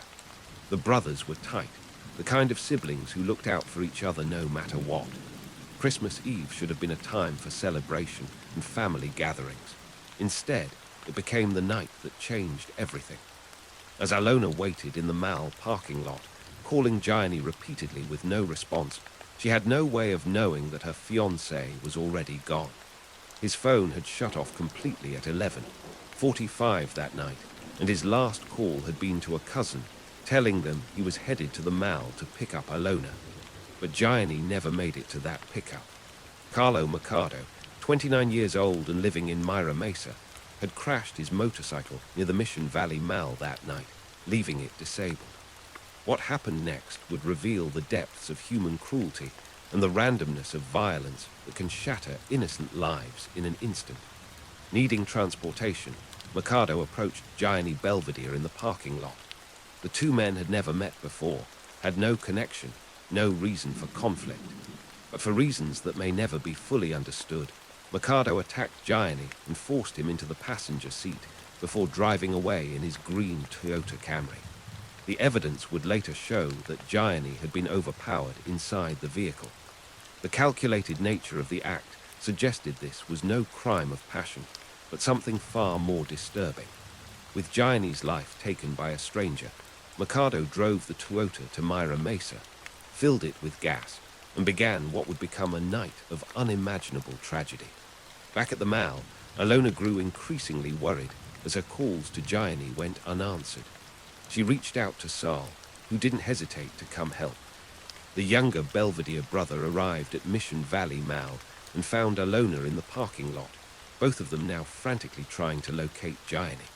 From midnight to 1 a.m., they sat in Saul's black sedan, calling hospitals and jails, hoping to find some explanation for Gianni's disappearance.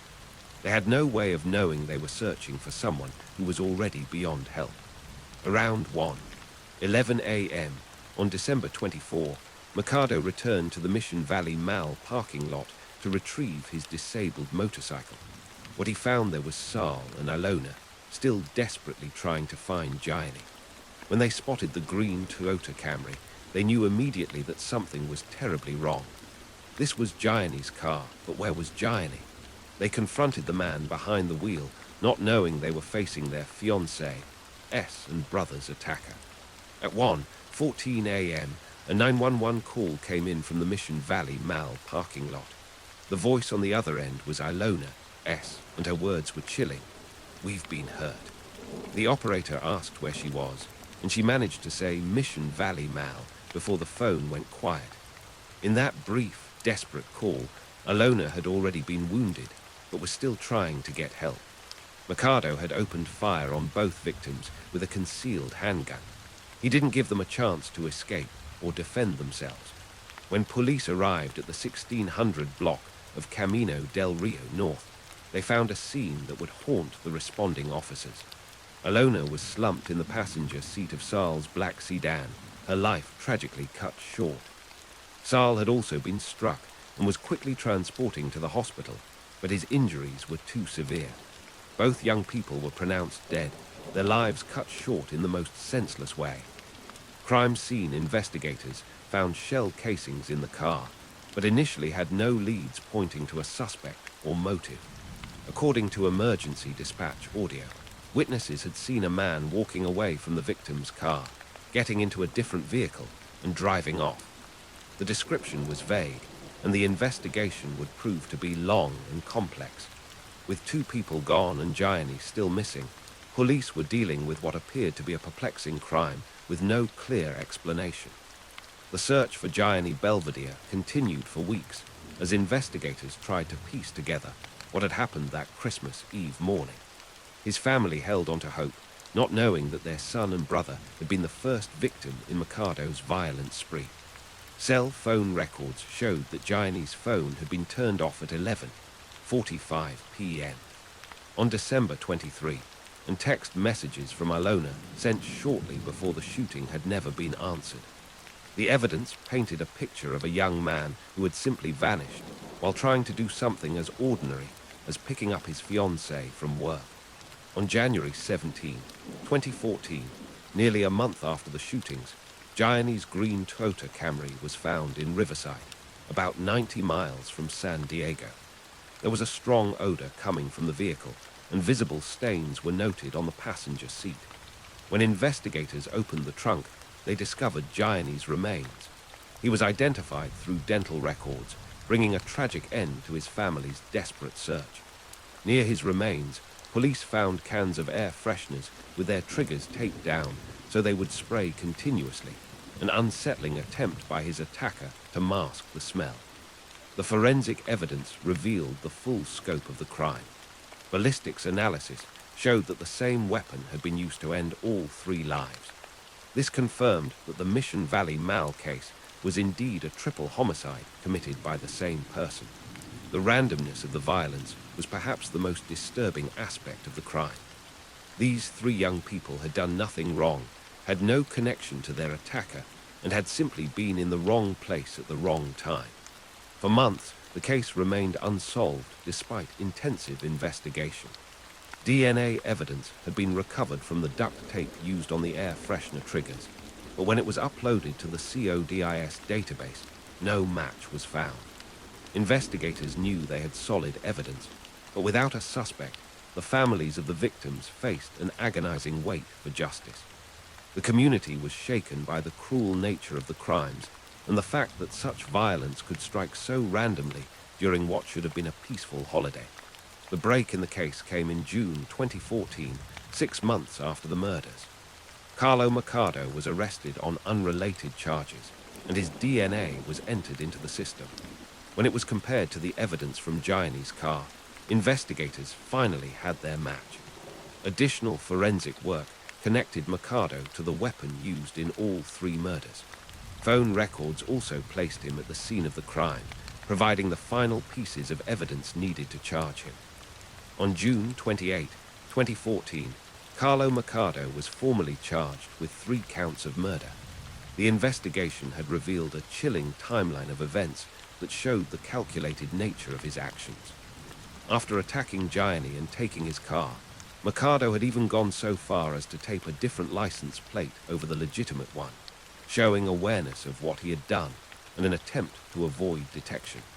His return to the mall to retrieve his motorcycle had led to the second confrontation, where Sal and Alona lost their lives due to the actions of someone they had never seen before. The case moved through the court system as families on both sides struggled with the aftermath of that terrible Christmas Eve.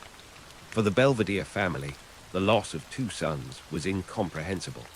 Alona's family had to cope with the reality that their daughter's bright future had been stolen by a stranger's violence. The prosecution team, led by Deputy District Attorney Brian Erickson, worked to ensure that justice would be served for all 3 victims. Throughout the legal proceedings, the question of motive remained troubling.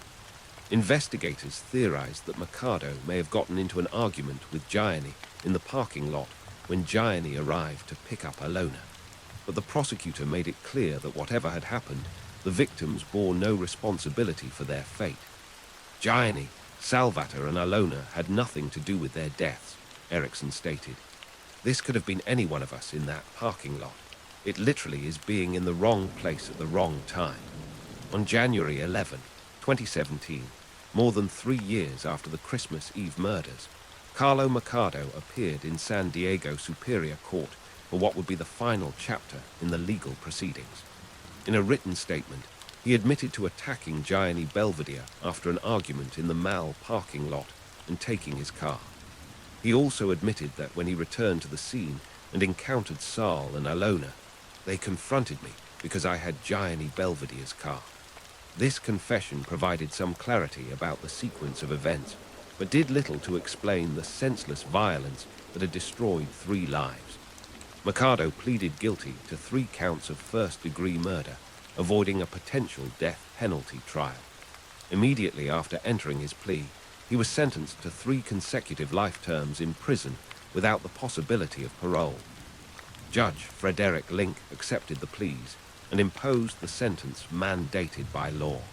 However, the judge expressed frustration with the limited explanation provided. "I still have questions," Link said, referring to what had occurred in the parking lot. "It's just too bad that Mr. Mercado doesn't wish to say everything. Maybe someday he will."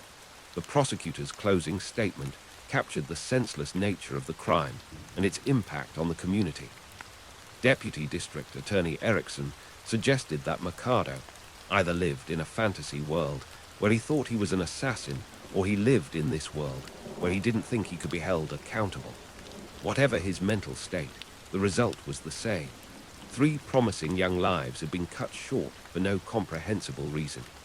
The Mission Valley Mall murders serve as a stark reminder of how quickly violence can shatter families and communities. Gianni Belvedere, who had been simply trying to pick up his fiancée from work, became the first victim of a stranger's inexplicable rage. Sal Belvedere, who had rushed to help when his brother didn't show up, paid with his life for trying to do the right thing.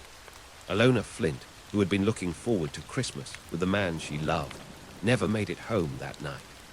The case highlighted the random nature of violence and how innocent people can become victims through no fault of their own. The families affected by these crimes continue to carry the weight of that Christmas Eve, when their loved ones left for what should have been an ordinary evening and never returned home. While Carlo Mercado will spend the rest of his life in prison for his actions, no sentence can restore what was taken from the Belvedere and Flint families. The memory of Gianni, Salvatore, and Alona lives on in the hearts of those who knew and loved them. They were young people with their whole lives ahead of them, cut down by violence that made no sense and served no purpose. Their story serves as a reminder to cherish the time we have with those we love, and to remember that evil can strike anywhere, at any time, often targeting the innocent and unprepared. In the end, the Mission Valley Mal case stands as a testament to both the worst of human nature and the importance of never giving up in the pursuit of justice. Though it took years to solve, the persistence of investigators ensured that the families of the victims could finally know who was responsible and see him held accountable. While nothing can bring back Gianni, Sal, and Alona, their memories continue to inspire those who fight for justice and work to prevent such senseless tragedies from happening to other families. Our hearts remain with the families of Gianni Belvedere, Salvatore Belvedere, and Alona Flint, whose lives were stolen far too soon on that Christmas Eve in 2013.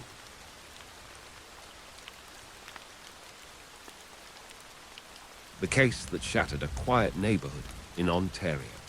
On the warm evening of August 16, 2005, 25-year-old Alicia Ross returned home from a date with her boyfriend Sean Hine, completely unaware that she would never see another sunrise.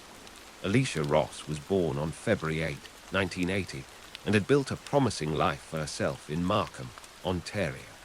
She worked as an employee at Hewlett-Packard, where she was on the cusp of receiving a promotion that filled her with newfound confidence. Living in her family's basement apartment on Bront Road, Alicia shared a close relationship with her mother, Sharon Fortis, who had adopted her as a child. The Ross family home sat in a quiet residential neighborhood where neighbors knew each other and children played safely in their yards. That Tuesday evening started like many others for Alicia.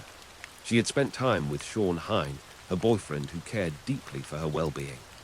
Around 10:30 p.m., she returned a borrowed purse to her mother, joking, "Thanks for sharing," in what would become their final conversation. Sharon Fortis later remembered how Alicia had told her they had lots to talk about, reflecting the excitement she felt about her upcoming promotion at work. For the first time in months, Sharon decided to go to bed early that night, a decision that would haunt her forever. Around 11:00 p.m., Sean walked Alicia out to his car in front of the family home. He watched as she made her way back toward the house, ensuring she was safely inside before driving away. This simple act of care would be the last time anyone who loved Alicia would see her alive. Sean called her cell phone just after midnight to check on her, but received no response. Something felt wrong to him, though he couldn't explain why. The next morning, August 17, 2005, Sean's concerns proved tragically justified when Alicia failed to answer his 10 a.m. call and didn't show up for work at Hewlett-Packard. He drove to her house. Her car sat in the driveway exactly where she had left it, but no one answered the door despite his persistent knocking. Growing increasingly panicked, Sean searched around the property before calling 911 to report Alicia missing. When Sharon Fortis and her husband rushed home, they found their street filled with York Region police cars and their house swarming with officers. In Alicia's room, investigators discovered her cell phone, purse, cigarettes, and keys, all the items she would never leave behind. Her bed remained unslept in, and her laundry lay neatly folded, waiting to be put away. Her ring sat by the bathroom sink, indicating she had prepared for bed. Most disturbing of all, the backyard told a story of struggle. Alicia's shoes were scattered across the grass, along with a glass and cigarette, and the back gate had been left wide open. The disappearance of Alicia Ross immediately captured public attention and sparked one of the largest missing person searches in Ontario's history. Police departments across Canada and internationally joined the investigation, reaching out to communities with hopes of finding the young woman who had seemingly vanished without a trace. Media coverage was extensive, with her story appearing on television, radio, and in newspapers throughout the country. Her boyfriend Sean became a person of interest early in the investigation, as he was the last known person to see her alive. For over a month, the case remained a mystery that gripped the nation. Investigators followed countless leads, interviewed dozens of people, and searched extensively throughout the region. The Ross family lived in agony, not knowing whether Alicia was being held somewhere or if something terrible had already happened to her. Sharon Fortis later described this period as torture, never knowing from one moment to the next whether her daughter might walk through the door or whether they would receive news of her fate. The breakthrough came on September 20, 2005, more than a month after Alicia's disappearance. Daniel Sylvester, the 31-year-old man who lived next door to the Ross family, walked into a police station and surrendered himself to authorities. What he confessed to shocked even experienced investigators who had seen countless cases of tragedy. Sylvester was a recluse who lived with his mother in the house adjacent to the Ross family home. Neighbors described him as quiet and withdrawn, someone who kept to himself and rarely interacted with others in the community. He had struggled with mental health issues throughout his life, suffering from low self-esteem that dated back to his childhood. During his elementary school years, he had been picked on by peers and called names, leading to years of treatment by psychiatrists and psychologists. In videotaped confessions that would later be shown to a jury, Sylvester provided an account of what had happened to Alicia on that night. According to his statement, he was standing in the pathway between their homes around 1:30 a.m. when Alicia encountered him. She questioned what he was doing there, and he responded that he had as much right to be outside as she did. Their exchange quickly escalated into an argument, during which Alicia called him a loser, a word that had tormented him throughout his childhood. In Sylvester's own words, he lost it when she used that particular insult. He struck Alicia across the face, which resulted in a physical struggle between them. As she fought back, Sylvester wrestled her to the ground in the narrow alleyway. In a fit of anger, he pinned her down until she stopped moving. During his recorded interview with police, Sylvester even demonstrated how he had restrained Alicia. She wasn't breathing. She stopped struggling. She just lay there. I panicked. I didn't know what to do. I knew I was in serious trouble, he told investigators. After realizing what had happened, Sylvester left Alicia lying in the grass while he tried to figure out his next move. He then carried her into his garage before returning outside to clean the area with a garden hose. He lined the trunk of his mother's car with cardboard and placed Alicia inside. He removed both her clothing and his own, placing everything in trash bags. After taking a shower, Sylvester drove north around 5 a.m. to the small town of Manila, approximately 45 minutes from Markham, where he left Alicia in a marshy area. Sylvester's attempts to cover up his actions continued for weeks.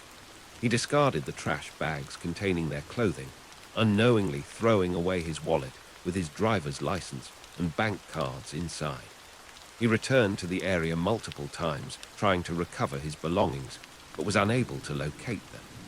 3 weeks later, he moved Alicia to another location about 40 kilometers further north, near the town of Cobacon, in an attempt to further conceal what he had done. Throughout this entire period, while the Ross family suffered and police conducted their massive search, Sylvester continued living his normal life next door to the grieving family. He watched as police officers came and went from the Ross home, observed the family's anguish, and said nothing about what he had done. When investigators finally recovered Alicia from the 2 different locations Sylvester had described, they found evidence that supported his confession. The prosecution would later argue that Sylvester's actions demonstrated clear intent and planning, rather than the spontaneous reaction he claimed had occurred. The trial of Daniel Sylvester began in May 2007, nearly 2 years after Alicia's disappearance. He was charged with second-degree murder, though he had attempted to plead guilty to the lesser charge of manslaughter. The Crown rejected this plea, determined to pursue the more serious charge based on the evidence they had gathered. The prosecution, led by Crown Prosecutor Kelly Wright, argued that Sylvester's actions following the incident demonstrated clear intent and consciousness of guilt. They pointed to his cleanup of the scene, his disposal and later relocation of Alicia, and his ability to maintain the deception for over a month as evidence that this was not simply a crime of passion. The jury of 8 women and 4 men heard the videotaped confessions in which Sylvester described his actions. Sharon Fortis was the first witness to testify, providing heartbreaking testimony about the last time she saw her daughter alive. She described their final conversation when Alicia returned the borrowed purse, and how her daughter had been full of excitement about her upcoming promotion at Hewlett-Packard. Her testimony painted a picture of a young woman with everything to live for, making the senselessness of her tragic end even more apparent. Sean Hine also testified about his final evening with Alicia and his growing concern when she failed to respond to his calls. His testimony established the timeline of events and demonstrated the immediate response when Alicia was discovered missing. The defense called only one witness, Dr. Mark Ben-Aaron, a forensic psychiatrist who had evaluated Sylvester. Dr. Ben-Aaron testified that Sylvester was a highly dysfunctional person who suffered from low self-esteem, but argued that he never intended to take Alicia's life. According to the psychiatrist, when Alicia called Sylvester a loser, he acted merely to make a statement that he had had enough, rather than with intent to cause death. The defense strategy focused on arguing that the incident was provoked and unintentional, hoping to reduce the charge to manslaughter rather than murder. However, the prosecution effectively countered this argument by highlighting Sylvester's actions afterward. They pointed out that his cleanup, disposal of evidence, and relocation demonstrated clear thinking and planning that contradicted claims of a spontaneous emotional response. On May 29, 2007, after deliberating for less than 4 hours, the jury returned their verdict. They found Daniel Sylvester guilty of second-degree murder in the death of Alicia Ross. Sharon Fortis sobbed quietly as the decision was announced in the Newmarket courtroom, finally hearing the words she had waited nearly 2 years to hear. The conviction carried an automatic life sentence with no chance of parole for at least 10 years. However, Justice Ted Minden still needed to decide exactly how long Sylvester would have to serve before becoming eligible for parole, with the range extending from 10 to 25 years. This sentencing hearing was scheduled for July 4, 2007. During the sentencing phase, the court heard emotional victim impact statements that laid bare the devastating effect of Alicia's loss on her family and community. Sharon Fortis delivered the most haunting testimony, describing how she constantly visualized her daughter's final moments. "My daughter lost her life alone, looking in the face of her attacker," she read, her voice breaking with emotion. The impact statements revealed the profound and lasting trauma that Sylvester's actions had inflicted not just on Alicia, but on everyone who loved her. Sharon Fortis spoke about sleepless nights and sometimes feeling she was just waiting to pass away so she could be with her daughter. The court heard how the family's entire world had been shattered by the loss of someone who had brought such joy and light into their lives. On July 6, 2007, Justice Minden delivered his sentencing decision. Daniel Sylvester would have to serve a minimum of 16 years in prison before becoming eligible to apply for parole. The 33-year-old sat stone-faced as he learned his fate, showing no visible emotion as the judge explained the reasoning behind the sentence. For Sharon Fortis, this represented a partial conclusion to a nightmare that would never truly end. Outside the courthouse, Sharon Fortis spoke about the mixed emotions she felt as the legal proceedings finally came to a close. It has been 2 years of torture, and every time you start to heal, you come back and hear it again. And then you sort of forget it a little bit. And then you have to come back and think, we just don't have to come back anymore. "It is done," she said, her voice heavy with exhaustion. But she also acknowledged the reality that healing would be a long process. And instead of visiting courtrooms, unfortunately, we will always have to visit a grave. And it is just very unfair, but that's what we've been allotted in life.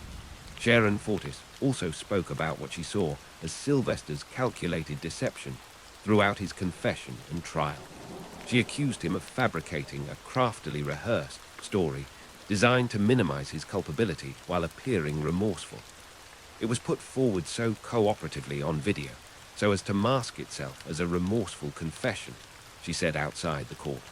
The Alicia Ross case had a profound impact on the Markham community and beyond. Her disappearance and the subsequent revelation that her neighbor had been responsible shocked residents who had believed they lived in a safe area where such tragedies didn't happen. The case highlighted the reality that danger can sometimes come from the most unexpected sources, not from strangers in dark alleys, but from people who live right next door. The investigation had involved hundreds of police officers, volunteers, and community members who had searched tirelessly for Alicia during that agonizing month when her fate remained unknown. The revelation that her neighbor had been responsible all along was particularly painful for those who had devoted so much time and energy to finding her. For the Ross family, the legal conclusion of the case marked the beginning of a different kind of struggle, learning to live with the permanent absence of someone who had been central to their lives. Sharon Fortis spoke openly about her ongoing battle with grief, describing how she continued to visualize her daughter's final moments and struggled with the unfairness of losing someone so young and full of promise. The case also raised questions about how someone with Sylvester's history of mental health issues and social isolation had been able to live undetected next door to a family for so long without anyone recognizing the potential danger he posed. While mental illness does not excuse or explain violence, the case highlighted the importance of mental health resources and community awareness. Daniel Sylvester's 16-year minimum sentence meant that he would not be eligible for parole until 2023, nearly 2 decades after Alicia Ross's life was taken. However, eligibility for parole does not guarantee release, and Sharon Fortis made it clear that she would oppose any attempt by Sylvester to gain early freedom.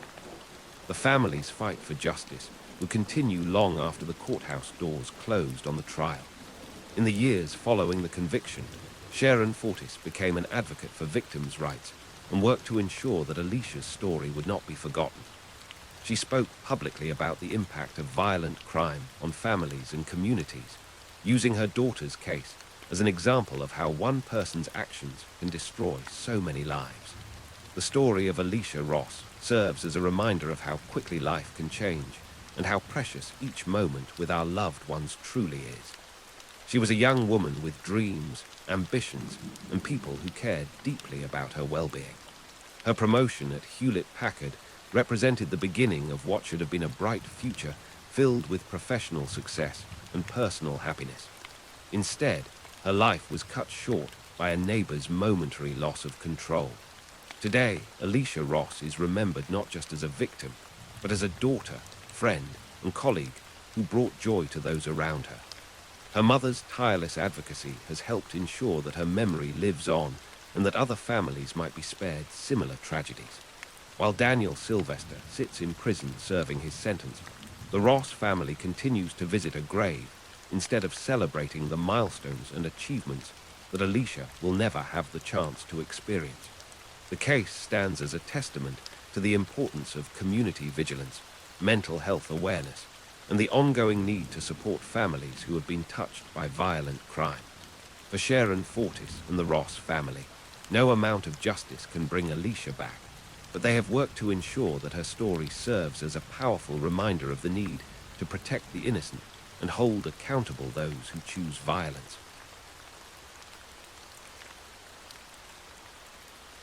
She said it was a burglary, but police knew the truth in 7 minutes.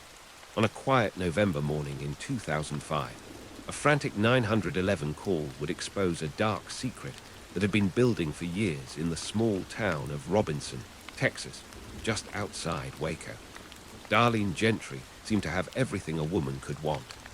Born in 1974 in Cameron, Texas, she was the picture of Southern charm with her long blonde hair and vivacious personality. Growing up in a town of just under 6,000 people, Darlene caught attention wherever she went.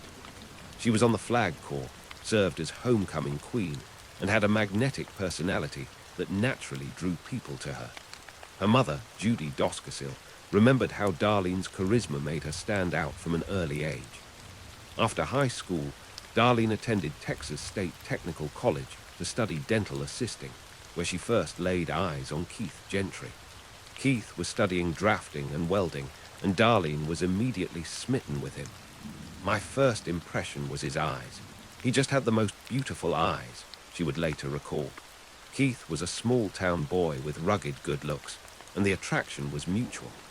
Keith's father, Wayman Gentry, noticed how devoted Darlene seemed to his son, saying she acted like Keith hung the moon and would do whatever he wanted to do. After graduating in 1997, their relationship hit its first bump when Darlene wanted to settle down, but Keith wasn't ready for that commitment. Darlene moved to Dallas to work for a dentist, putting distance between them. However, fate would bring them back together when her car was stolen, and she decided to return home. This time, Keith was determined not to let her slip away. He proposed in 1999, and they were married soon after in what Darlene described as a typical Texas wedding with barbecue and dancing. The young couple settled into married life by moving next door to Keith's parents. Darlene pursued her nursing degree while Keith took a job as an engineer for an electric utility company. Soon, they started building their family, having 3 boys in quick succession. Keith's job required him to travel half the week, leaving Darlene to juggle her nursing career with caring for 3 young children. Fortunately, having Keith's parents next door meant they could help pick up the slack when needed. For the first few years, the arrangement seemed to work well. However, after Keith took a desk job to stay closer to home, he found himself unhappy with the change. After 6 years of marriage, cracks began showing in their relationship. Wayman Gentry noticed the problems developing, observing that they didn't seem happy and Keith was clearly struggling. Despite the marital troubles, Keith told his family he was determined to stick it out and make the marriage work. Unfortunately, his wife had very different plans. Financial troubles were mounting in the Gentry household.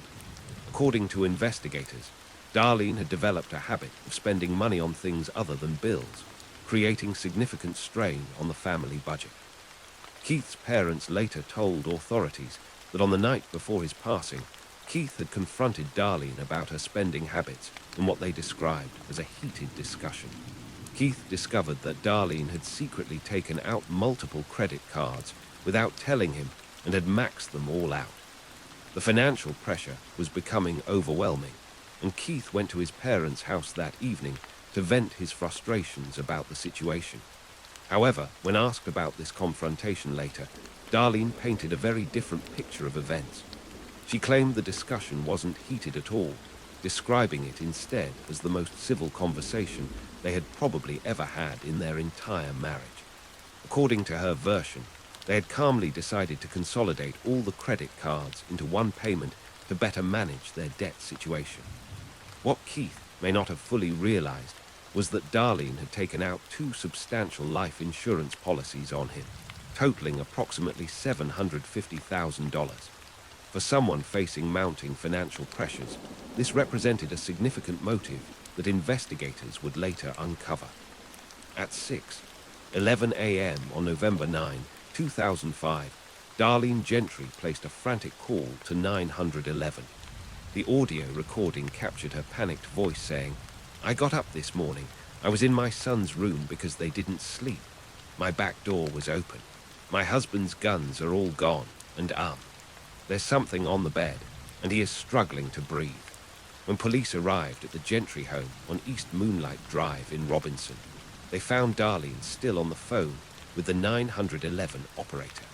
Keith Gentry had been gravely injured, but was still clinging to life. Paramedics rushed him to the nearest hospital, while officers began examining the scene. What they discovered immediately raised red flags about Darlene's story. The house showed no signs of forced entry, and the Gentry's glass gun cabinet didn't appear to have been broken into. Most suspicious of all was the discovery just outside the front door. One of the first things that I observed was a stack of weapons outside the house. That kind of seemed odd to me, Detective Tracy O'Connor later testified. The guns were neatly stacked, which seemed inconsistent with a burglary gone wrong. Body camera footage captured the immediate suspicions of the responding officers. "Something stinks about this, Gary," one cop said to another on the recording. "I think she did it," came the reply. Within 7 minutes of their arrival at the Gentry house, officers were convinced that Darlene's story didn't add up. Detective O'Connor asked Darlene to come to the station to give a formal statement, and she willingly agreed. "Originally, I thought, I wanted to help tell them anything that I could," Darlene later explained. She told investigators that her children had been sick the night before, so she had stayed up with them watching television before drifting off to sleep in their room. When she woke up that morning, she noticed the empty gun cabinet and called out to Keith to wake up. When he didn't respond, she went into their bedroom and found him unresponsive, which prompted her to call for help. One detail that particularly troubled investigators was Darlene's lack of medical intervention. Despite being a registered nurse with training in emergency medical care, she made no attempt to help her husband while waiting for first responders to arrive. Even someone that's not trained in medical care, when their spouse is hurt, they're going to try to do something to help that person. She made no effort, Detective O'Connor observed. When questioned about this later, Darlene defended her inaction by saying, "I don't know if I was in a fog or I was in shock. I don't know what it was. My main thing I remember thinking was just about the kids." However, investigators found this explanation difficult to accept given her medical background and training. An hour into the interview, police received word that Keith Gentry was not going to recover. They drove Darlene to the hospital, where she signed the consent forms to remove him from life support. Keith passed away shortly after, leaving behind 3 young sons and a grieving extended family. Wayman Gentry, Keith's father, later observed something that struck him as odd about Darlene's reaction. "I never saw her actually really break down. She had tears in her eyes and mourned, but not like someone like that should have done," he told investigators. Darlene returned to the police station that afternoon to finish her interview. By this point, detectives had already decided she was their prime suspect. The evidence simply didn't support a burglary. There were no signs of forced entry, and the orderly stack of guns outside suggested staging rather than a genuine break-in. As the questioning continued, Darlene began to realize where the detective's line of inquiry was heading. "He point-blank tells me, 'I know what game you're trying to play,'" Darlene later recalled. "He was basically accusing me right there. I said, 'I think I need an attorney.'" At that point, police immediately stopped the interview and released her, respecting her constitutional rights. As investigators catalogued Keith's extensive gun collection, they discovered that one weapon was missing, a 9-shot, .22 caliber revolver that Keith's father had given him. An autopsy revealed that Keith had been struck with a .22 caliber round, though the slug recovered was too badly damaged to match definitively to any specific weapon. Later that same day, Darlene gave police consent to search her home. During this search, investigators made a crucial discovery in the kitchen trash can, a pair of latex gloves that contained a .22 caliber casing. The gloves were sent to the Texas Department of Public Safety Crime Lab, where technicians recovered trace evidence along with DNA profiles from both Darlene and Keith. Texas Rangers Matt Cawthon and Steve Foster took over the investigation and began digging deeper into the Gentry marriage. They discovered the couple was experiencing serious financial problems, with Darlene's spending habits creating significant stress. More importantly, they learned about Keith's substantial life insurance policies totaling around $750,000, which provided a clear motive for his demise. On November 27, 2005, police obtained a warrant for Darlene's arrest on suspicion of her husband's passing. Following her arrest, something unexpected happened. Keith's parents rallied around their daughter-in-law. They helped her raise the $50,000 bail, and she was out of jail by that evening. "We had 100% belief in her that she didn't do anything," Wayman Gentry told investigators at the time. While out on bond, Darlene made contact with a real estate acquaintance named Robert Pavelka about purchasing a new house. She told him She wanted to make a fresh start after the tragedy. The property Pavelka showed her had a pond next to it, which Darlene said would be perfect for the children to fish in, claiming it was something Keith had always wanted. However, after her arrest, Darlene's attitude toward the property changed dramatically. She told Pavelka she was still interested in purchasing the house, but now wanted the pond filled in. This sudden change struck Pavelka as highly suspicious, and he contacted authorities. Investigators immediately suspected that Darlene had used the pond to dispose of the weapon and called in a dive team. Probably 10 to 15 minutes after getting into the water, one of the divers found the weapon, Texas Ranger Steve Foster later testified. The weapon they recovered was indeed Keith Gentry's missing .22 caliber revolver. Recognizing an opportunity to gather additional evidence, police asked Pavelka to tell Darlene that he would need to drain the pond before filling it in. They set up surveillance equipment in the brush around the pond, hoping she would return to retrieve the weapon, not knowing it had already been found. According to court records, officers placed a large stick to mark the exact spot where they had discovered the gun. The surveillance paid off when video cameras captured Darlene returning to the pond area. Texas Rangers Foster and Cawthon, hiding in the bushes with video equipment, watched as Darlene arrived wearing knee-high wading boots. The footage showed her looking around carefully to make sure no one could see her, then wading into the shallow water. She probed the bottom of the pond with a stick, searching in the exact area where the dive team had earlier recovered the pistol. Darlene Gentry's trial for the ending of her husband's life began on February 6, 2007, in McLennan County. Her defense team seemed confident about her chances for acquittal. With her attractive appearance and Keith's family initially supporting her, she presented well to the jury. The prosecution's case appeared largely circumstantial, relying on inconsistencies in Darlene's story and the physical evidence from the crime scene. However, the prosecution had one piece of evidence that Darlene hadn't counted on: the incriminating video footage of her at the pond.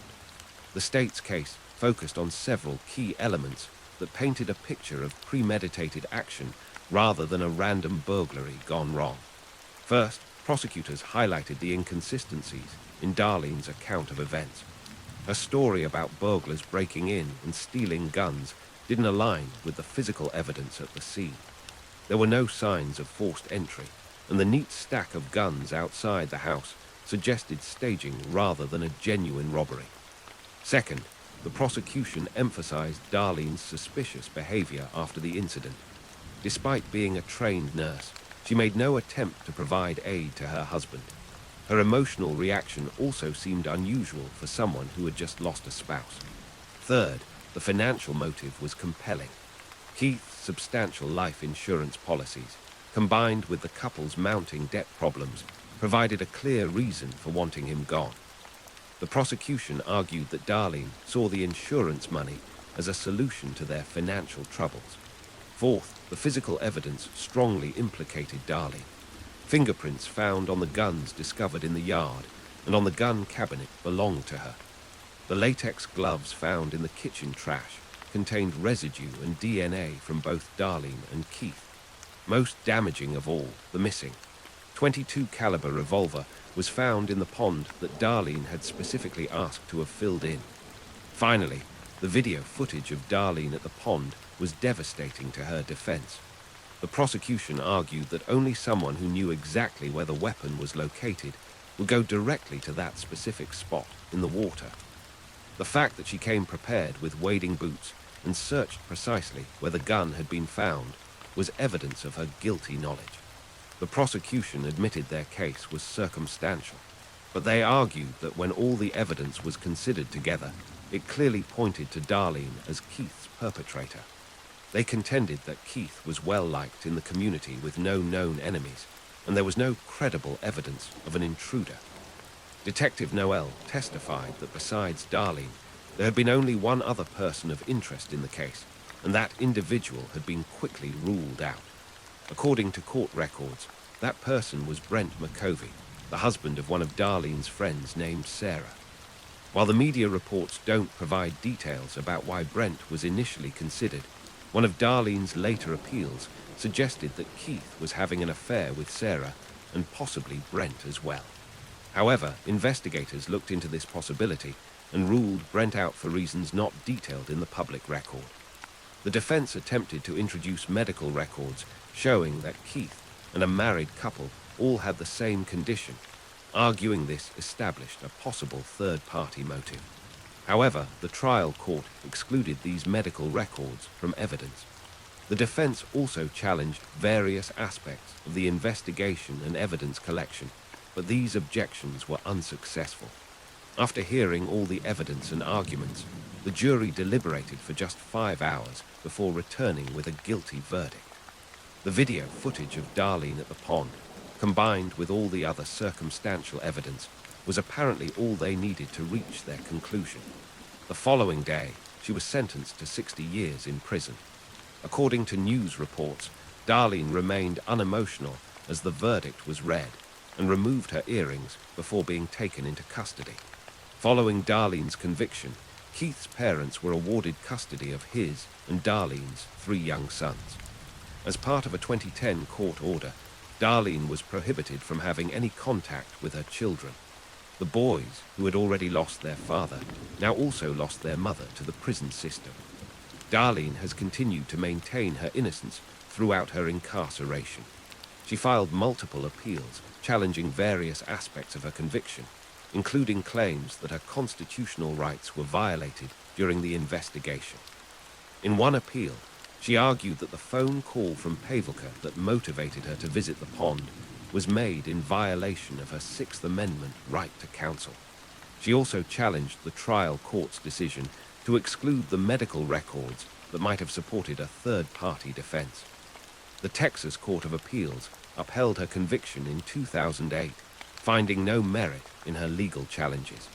The court ruled that her constitutional rights had not been violated and that the trial court had acted properly in its evidentiary rulings. In November 2017, the Texas Court of Criminal Appeals denied her request for a new trial, ruling that her conviction would stand. According to the Texas Department of Criminal Justice, Darlene Gentry will first be eligible for parole in February 2037. She is currently 51 years old and serving her sentence in the Texas prison system. Her 3 sons, now grown men, have had to live with the knowledge that their mother was convicted of taking their father's life. The Keith Gentry case represents a tragic example of how financial pressures and marital problems can escalate to devastating consequences. What began as a marriage between 2 young people who seemed deeply in love ended in a courtroom where one spouse was convicted of ending the other's life for insurance money. The case also demonstrates how modern investigative techniques, including surveillance video and forensic evidence, can piece together the truth even in cases that initially appear to be random crimes. For Keith's family, the conviction brought some measure of justice, but it could never bring back the son, father, and husband they lost that November morning. The 3 young boys who lost both parents that day serve as a reminder of the broader victims in cases of domestic conflict. Keith's parents, who initially supported Darlene, had to come to terms with the reality that someone they trusted and loved had taken their son's life. The community of Robinson, Texas, was deeply shaken by the case, as residents struggled to understand how such a tragedy could occur in their quiet neighborhood. The case received significant media attention, including coverage on shows like On the Case with Paula Zahn and Snap, bringing national awareness to the tragedy. Today, Keith Gentry's memory lives on through his 3 sons and the family members who loved him. His passing serves as a reminder of the importance of recognizing the warning signs of domestic struggles before they escalate to irreversible outcomes. The case stands as a testament to the dedication of law enforcement officers and prosecutors who work tirelessly to ensure that those who commit such acts are held accountable for their actions.